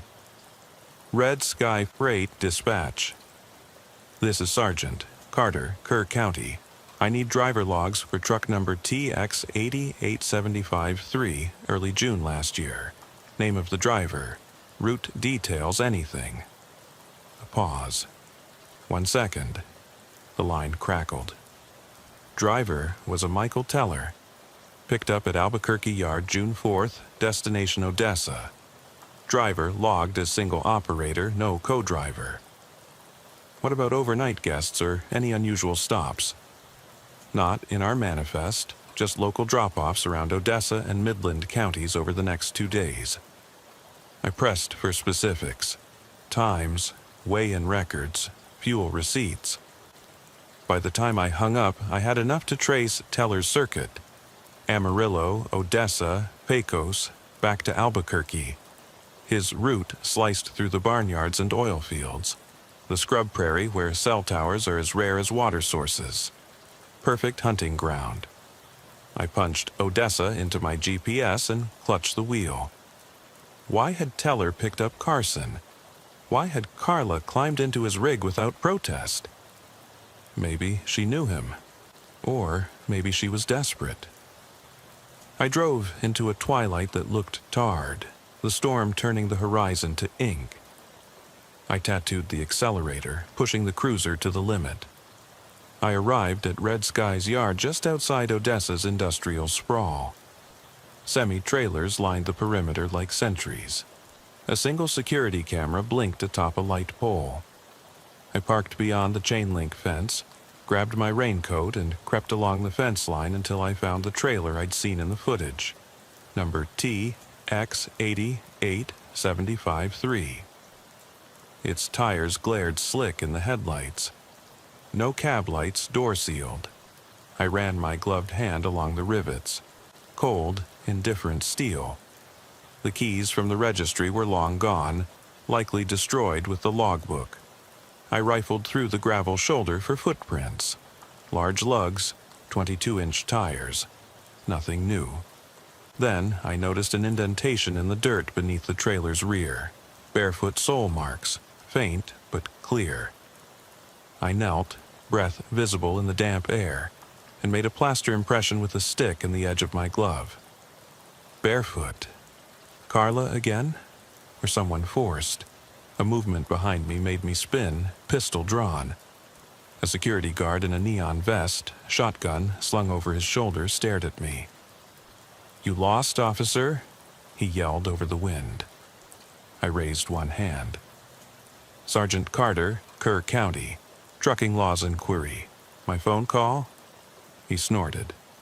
"Dispatch told me you're stirring up shit. This is private property." I holstered my weapon, laid my badge on the fender. "I'll cooperate. I just need to see your driver logs and the truck's inspection record from June." He looked at my badge, then at the guard shack, too far away to see the monitor. Finally, he nodded, eyes wary. "1 second." He walked over, returned with a clipboard and binder. I flipped to Teller's name, Michael Teller, license number, inspection notes blank. No hint of unusual wear or chemical traces. I jotted down his signatures, date stamps, then my eyes landed on a handwritten note in the margin. "Locket recovered from sidewell. Dust in wheel well." My heart seized. Sidewell? The report must have come from someone who found the locket near a well, the same one I'd dredged. How did Teller's truck wheel well pick up that dust? Had he driven through the farmhouse property? I closed the binder, pressed his collar. "Where were you on that property, Teller?" He paled. "I don't know what you mean, officer." I pressed harder. "Your rig drove on County Road 142, dirt track to that farmhouse. What were you doing there?" He licked his lips, looked past me at the fence, then back.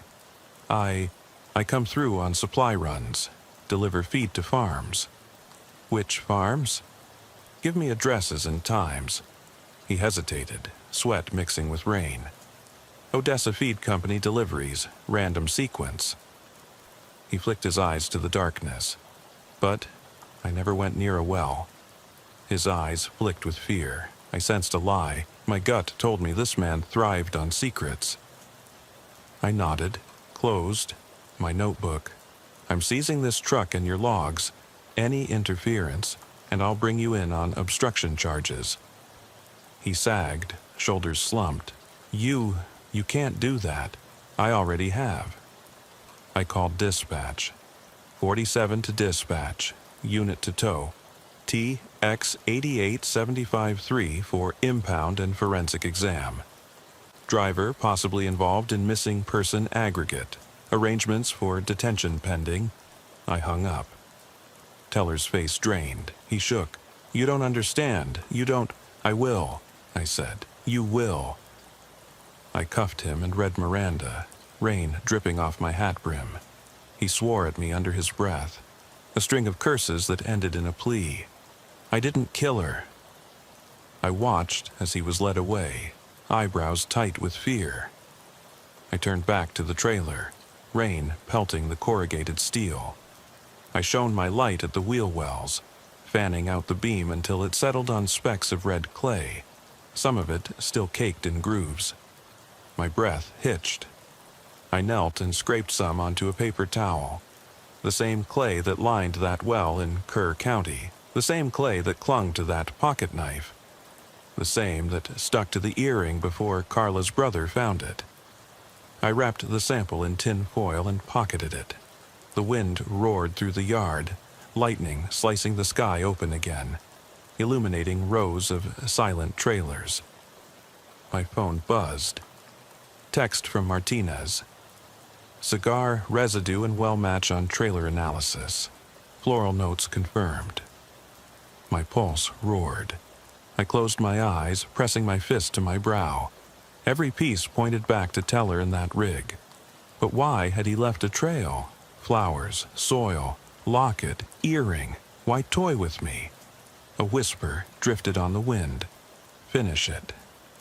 I stared at the trailer's dark belly, at the slick mud in the wheel well. My reflection flickered under the lightning. Sergeant Carter, soured by obsession, drawn deeper into a hunt no training had prepared me for. I rose, boots squelching in the mud. I returned to my cruiser, leaving Teller's rig impounded under floodlights. I sat behind the wheel, rain beating on the windshield, and keyed the radio. Dispatch, 47. I'm en route back to Kerr County with the suspect and evidence. Notify homicide and forensics. This is escalated. I'll brief them on arrival. The storm hit full force as I pulled onto the highway, tires humming through puddles. My mind churned with questions. How many victims? How long had this been going on? Who else had been trapped in wells, hidden in rigs, erased from existence? The initials CM had led me here, but the true pattern was just emerging, like shapes in storm clouds before the rain. I drove through the tempest, headlights slicing through sheets of water, until Kerr County's sign rose through the haze. Each drop of rain sounded like a heartbeat, each flash of lightning a pounding in my chest. I gripped the wheel and whispered into the dark, "I'm coming." The night swallowed my words, and I knew it would take more than grit and protocol to finish this. It would take confronting something beyond human cruelty, something that thrived on being unseen, on hiding in the spaces between evidence and explanation. But I was the one who'd drawn its attention. I was the one committing to the end. The rain eased to a hush as I crossed County Road 142 again, the farmhouse beckoning from behind skeletal trees. The trailer and the suspect would follow in tow, proof that the chase was real, that I was closing in. But the real darkness waited behind those boarded windows and inside the cold well. And I was no longer certain which piece of evidence would break this wide open, or which would break me first. I crossed the Kerr County line just as the first pale fingers of dawn began to pry the night apart. My cruiser's tires hissed on wet pavement, headlights carving two streaks into the fog that clung to the fields. Behind me, the impounded Red Sky freight rig and Michael Teller rattled along in the wrecker's jaws, a metal shark on tow. But all I could see was the farmhouse's silhouette, squat and accusing under the gray sky. I'd briefed the homicide unit over the radio, clogging paperwork, coordinating crime scene teams, lining up the coroner for a well dive. They'd be there soon. For now, I was alone with the ghosts. I parked 50 yards from the well, left my emergency lights off, and stepped into the damp morning air. The wind had died, leaving a spectral stillness. I tugged the locket from my jacket pocket, child's face rimmed in silver, and slipped it gently back into its evidence bag. Then I knelt at the well's edge, the stone slick with condensation, and carefully cleared a patch of grass, the same bare patch where footprints told of a sobbing woman and a barefoot predator. I rolled the plaster I'd made of that footprint onto the grass, lining it up with my boots. The impression fit. Barefoot. My breath caught imagining Carla or Sylvia stepping into that clearing, alone, hunted. I pressed my palm to the cool stone and closed my eyes. I'd thought this was a simple missing person. Run. Now I understood. This was a trap, littered with tokens to lure me in. A discarded earring, a shotgun shell, a child's locket, traces of clay in a wheel well. All roads converged here, All victims had passed through this void. My phone buzzed. A text from Martinez with a single line. Cigar, floral residue on knife matches trailer.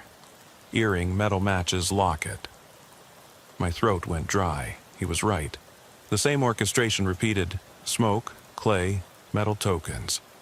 Whoever orchestrated this knew how to leave clues that were personal but misleading, like a predator dangling breadcrumbs before closing in, and I'd walked right into it.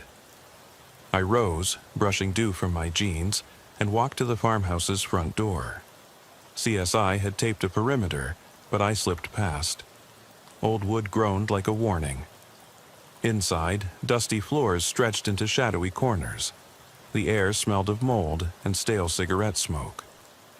I swept my flashlight across the walls. Fingerprints dusted at chest height, not mine. I knelt, brushing powder from a broken doorknob, partial ridge detail, too smudged to lift, but deep enough to know someone forced it open before I arrived. I traced the hallway to the kitchen, where the oil lamp still sat on the counter. I lit a match, flickering flame revealing long scratches on the wood surface. Scratch marks, like a fight, or desperate attempt to escape. I eased up the stairs toward the bedrooms. In the second room, where the child's doll lay face down, I spotted fresh footprints in greenish mold on the floorboards. One barefoot, one booted. I shone my light on them, then stepped on the boot print lightly, confirming the pattern matched teller's license plates. Size 12, heavy tread. My blood ran cold. He'd been here, inside this house, before I ever arrived. He'd touched every surface I'd investigated. He'd watched me approach, waited for me to clear the building, then slipped away. Or maybe he'd been waiting in the basement, laughing like a child at a puppet show. I descended to the basement door, memories clawing at my mind. That dial tone's scream. The laugh stifled behind a hand, the glint of the revolver. I pressed my ear to the door, nothing but my heartbeat. I tested the knob, locked.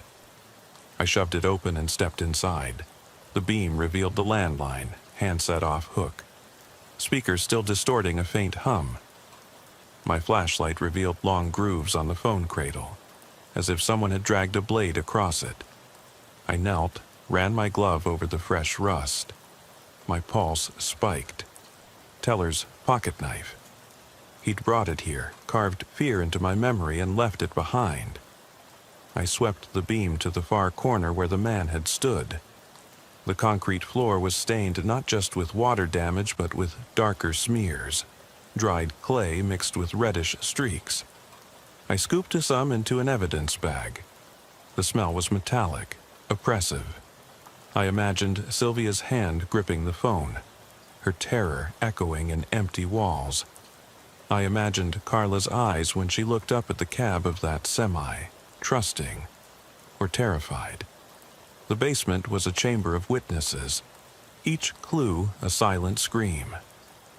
I climbed the 5 creaking steps out of that underground tomb and found myself in the kitchen's doorway. Morning light seeped through broken shutters, illuminating a brittle newspaper clipping tacked to the wall above the counter. Article from 1998 about the farmhouse owner's disappearance. Declared dead after a flood washed away his barn and body never recovered. A sepia photo showed a man in overalls, hat pulled low, leaning on a wooden fence. Underneath, someone scrawled in black marker, "Never alone." My breath caught. The farmhouse had birthed its own legends, well tragedies, the father's disappearance, a series of vanishings tied by initials on jewelry, PM, CM, SM. My locket bore CM initials. Sylvia M. for Monroe, Carla M. Mitchell. The fabric scrap, floral print. Their initials overlapping like rings on a bullseye. This was never random. It was ritualistic. Lure people here, terrorize them, collect tokens, disappear, or kill them, and then restart, leaving breadcrumbs for the next hunter, me, to stumble over. I felt suddenly vulnerable, like a mouse caught in receding trap jaws. But this trap had a purpose: to expose, to draw out a predator who craved attention. And I was the unwitting stagehand. My radio crackled. Homicide on scene, backup requested. I answered, "Proceed with standard protocol, I'm clearing the structure." Then I added, voice low, "Search the barn ruins behind the house. I want no corner left unchecked." I inhaled deeply, squaring my shoulders. The predator behind this game wanted me to finish it. I intended to. I headed outside to the barn skeleton, nails jutting from rotted beams, planks strewn across muddy ground. I swept my flashlight across the debris until it landed on fresh footprints in the soft earth. Size 12 boot again, then barefoot alongside, dragging. I followed them into a shallow cellar beneath a collapsed wall. It was small, 4 feet squared, walls lined in old wire fencing. The floor was a patchwork of broken clay pots, rusted cans, and a single muddy sandal. I knelt, examining the sole. Child's design, floral imprint. The same brand Carla wore in her old photo. I lifted it gingerly, sanitized with gloves. The darkness behind me deepened as my light pierced the gloom. Then I heard it. Tapping, breadcrumb, breadcrumb, finger on bone, coming from beneath the wire fencing. A faint rattle. I knelt, heart pounding, pressed my ear to the collapsed wall. Beneath, I heard a soft, uneven breathing. My hand shook as I radioed, voice barely audible over the thump of my pulse. "Dispatch, the barn cellar, possible survivor. Send EMS and a breach team, repeat, medical emergency." My mind flickered. Sylvia? Carla? Someone else? I grabbed a crowbar from my belt and pried at the loose boards. The wood cracked, revealing a shallow cavity where something, or someone, pressed against the other side. I wedged the crowbar further, then shifted on my knees, pried the final planks free. A shaft of flashlight beam cut through the void. A voice, hoarse and terrified, stammered, "Help! Please, get me out!" I slid inside on my stomach, face inches from sweat-streaked stone. The breathing came from a young woman, pale-skinned, dirt-smudged, eyes wide with relief. She clutched her ankles, legs drawn up. I fit my shoulder through the gap and extended my light. The woman looked at me like the sun had risen inside a tomb. Her voice shook. I thought I was alone. "Easy now," I whispered. "I'm Deputy Carter. You're safe."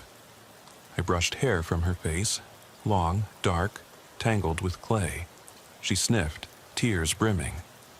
"They left me. They took my clothes, my phone, names. They said my name wrong." She shook her head. "I'm Marisol Garcia." My heart clenched. Another missing person with MG initials. Another token waiting above the well.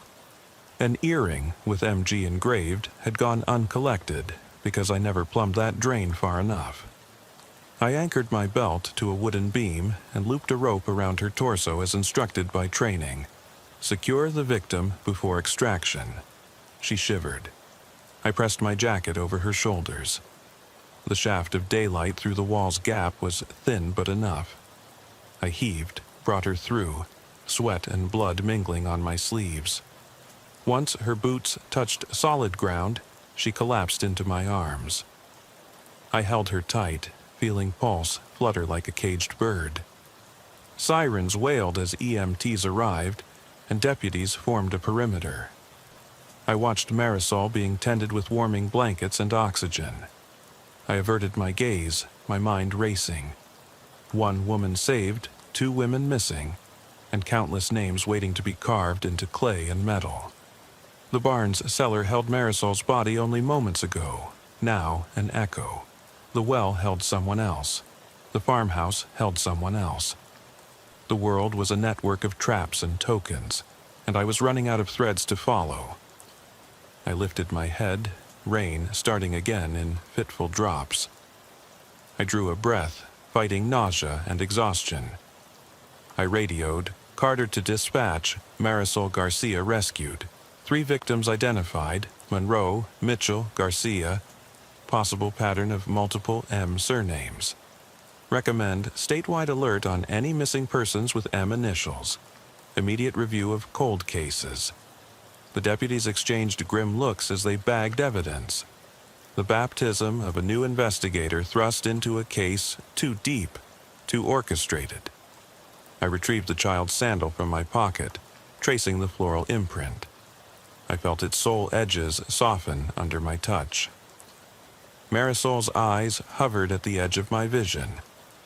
Grateful but haunted, a mirror of my own. I realized then that this predator wanted me to save survivors, but also to bear witness to the horror.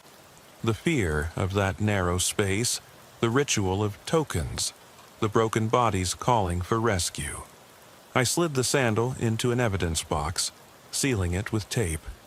The rain turned the dirt to mud around me, each step a slow surrender to gravity. I climbed back into the cruiser, water dripping from my hair, and closed the door with a hollow thunk. I stared at the farmhouse as the wrecker hauled in the trailer. The forensic dive team setting up at the well, the barn lights glowing like beacons in a field of shame. My radio crackled. "Carter, you need to get off scene. Shift change in 30 minutes. I answered, voice flat. "Understood. But I'll stay. I want to oversee everything until it's done." I felt eyes on me, Marisol's, dispirited but trusting. I vowed then I would see this through. I would map each token, trace each footprint, interview each witness, and confront the architect of this terror. The well would surrender its secrets. The barn would empty its horrors. The farmhouse would yield its ghosts, and I would finish it, no matter how many names I added to the list, no matter how deep I sank into the well of human cruelty. Dawn broke pale and fragmented, a bruised sky. I crossed back through the battered front door and stood in the hall where I first knocked that night. The plaster had been dusted, but the gouges on the walls where someone had clawed for breath were still raw impressions. I shone my light up to the second-floor hall and, taking the stairs 2 at a time, headed to the children's room. The doll still lay face down. CSI had covered it with a numbered placard. I crouched beside it, traced the lace hem of its pinafore, and felt where someone else's fingerprints had pressed into the fabric. I bagged the doll piece and rose, every nerve alight. In the master bedroom, investigators had pulled back the rug, revealing a trapdoor beneath. I opened it. Steam and rancid air wafted up, and I flashed my light down into an unlit crawl space. The headlamps of the dive team splintered through the darkness below, revealing tangled roots and mud. I climbed down the ladder, 2 rungs at a time, until I stood in the muck, water reaching my ankles. The team had unearthed overturned crates, rusted cans, and a small wooden box carved with the same initials, CM. I knelt, opened the box, and found 2 photographs, aging paper curling at the edges. One of a teenage girl in a pale sundress, another of a woman standing in front of a carnival ride at Dallas State Fair. Both faces were unfamiliar, but their eyes held the same wide terror I'd seen in Sylvia and Carla and Marisol. Underneath, scrawled in shaky script, were 2 names, Christina Monroe and Carrie Mitchell, mother and daughter. The connection snapped in my mind like a loaded revolver. The farmhouse owner had been Sylvia and Christina's father and Carrie's grandfather, M for Monroe Mitchell. Family ties stitched around this hollow chain of sacrifice, the sick ritual passed down through generations. My radio crackled. CSI Martinez had run a DNA match on the clay residue in the cellar and found high concentrations of a rare soil fungus unique to one location, the abandoned barn foundation 2 miles south. The barn where the owner's body was washed away in the '98 flood. Now, suddenly, I knew where to look next. I passed the photographs to the dive team leader and scrambled back up the ladder, pulling myself into the warm light of the bedroom.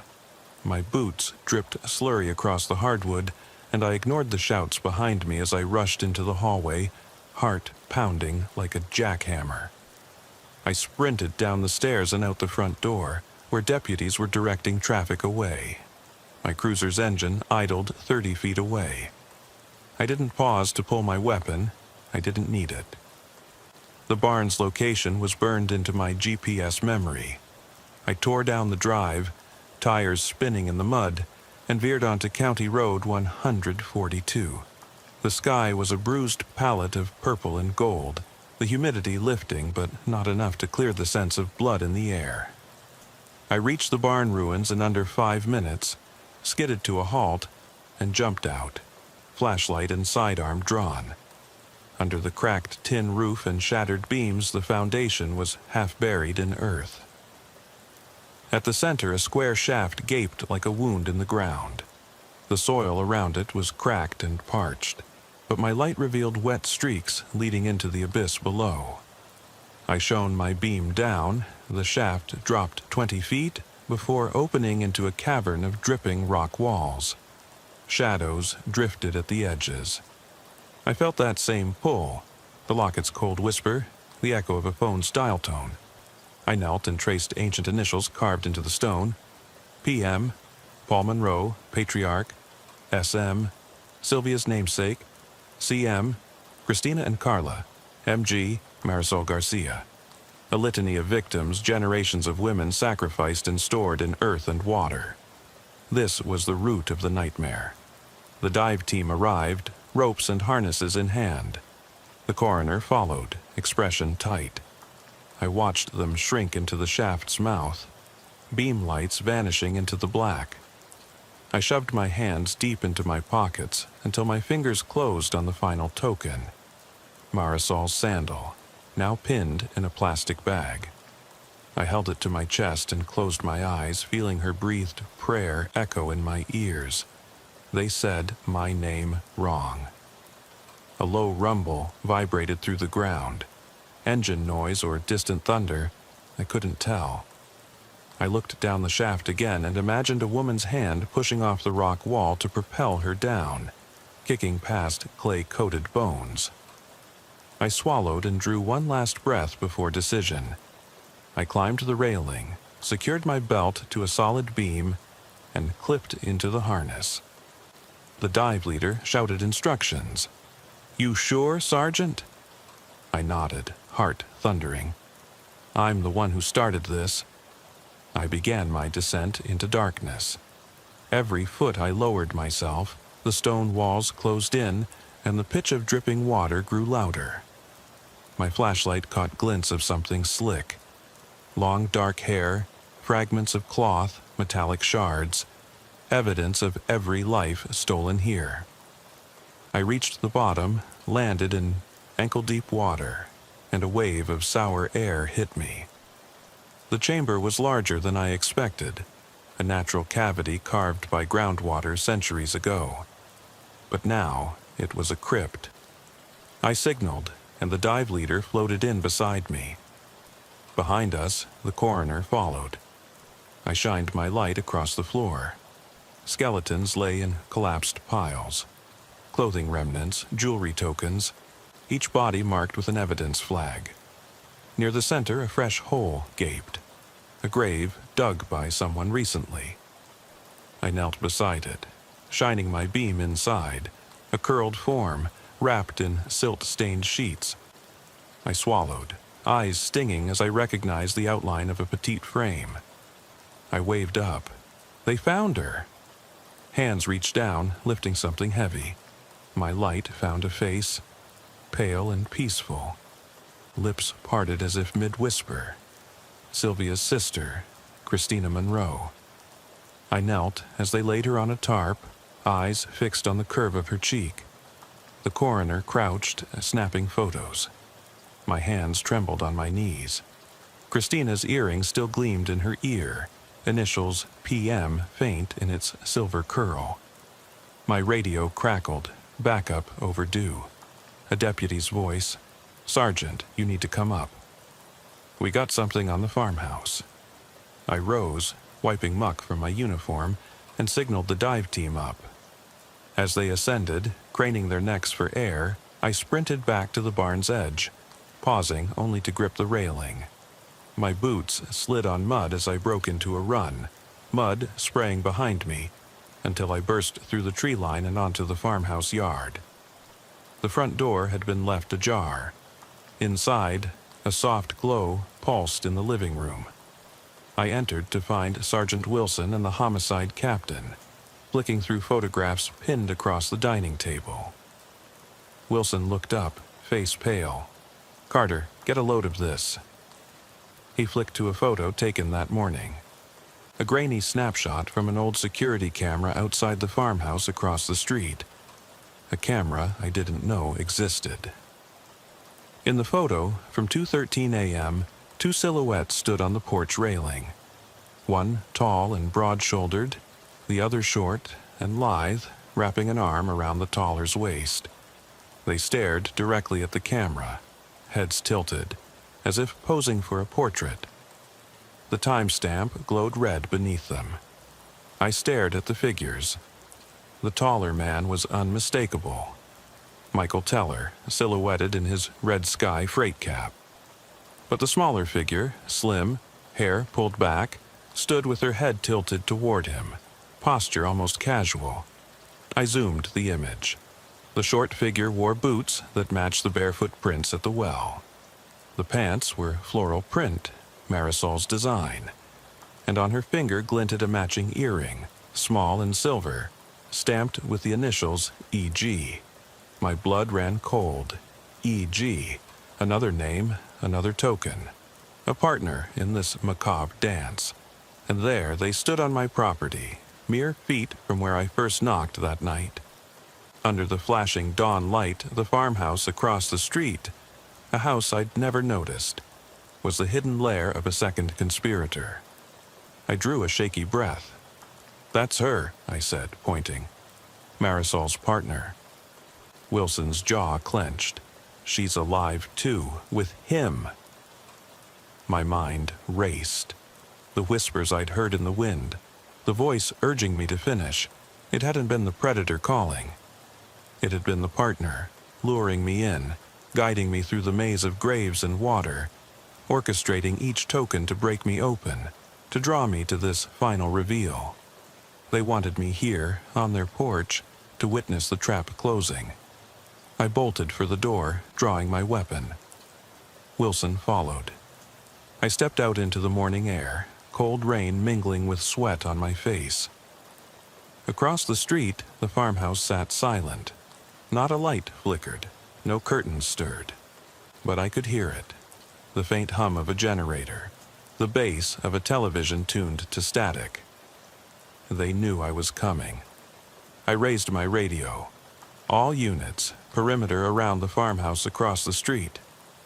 We've got two suspects, Teller and an unknown female accomplice. Initials E.G. Proceed with caution." My voice was tight, controlled. I swept my flashlight across the lawn, watching for movement. The rain began again in fat drops, splattering off the hood of my cruiser like a hail of bullets. Then, from behind me, I heard a soft laugh, feminine, breathy, the kind of sound you make when you know you've won. I whirled, sidearm leveled, but behind me was nothing. Only the empty doorway and the kitchen's gloom. I flicked my gaze back to the other farmhouse. A single window pane shot from the porch railing down to the floor with a tinkling crack. The silhouette of a man and woman slipped behind the curtains, melding into the shadows. I tightened my finger on the trigger, every fiber alert. A deputy's voice crackled in my earpiece. "Sergeant, do you copy?" "We're in position." I paused, thumb resting lightly on the safety. "Copy. Hold until I give the word." My heart thundered in my ears as I advanced, each step driving me toward the silent facade. The whispers caught again, carried on the wind. "Finish it." I exhaled, sight picture steady. My shadow stretched out before me onto the soaked grass, rifle dancing in my hands. I steadied my breath and prepared to breach. Then I heard it, soft, a single word, clear as a bell. "Officer?" I froze. The word echoed, but it hadn't come from me. It had come from them, from the walls, from the house, from the darkness. It wasn't a warning, it was a summons. I turned slowly, pistol trained on the horizon. The rain slackened, and in that brief moment of hush, I realized there was nowhere safe to stand. The line between hunter and hunted had collapsed. The stage was set for one final move. And despite all the evidence I'd gathered, despite every protocol and every promise, I had no idea how this would end. Only that it would end tonight.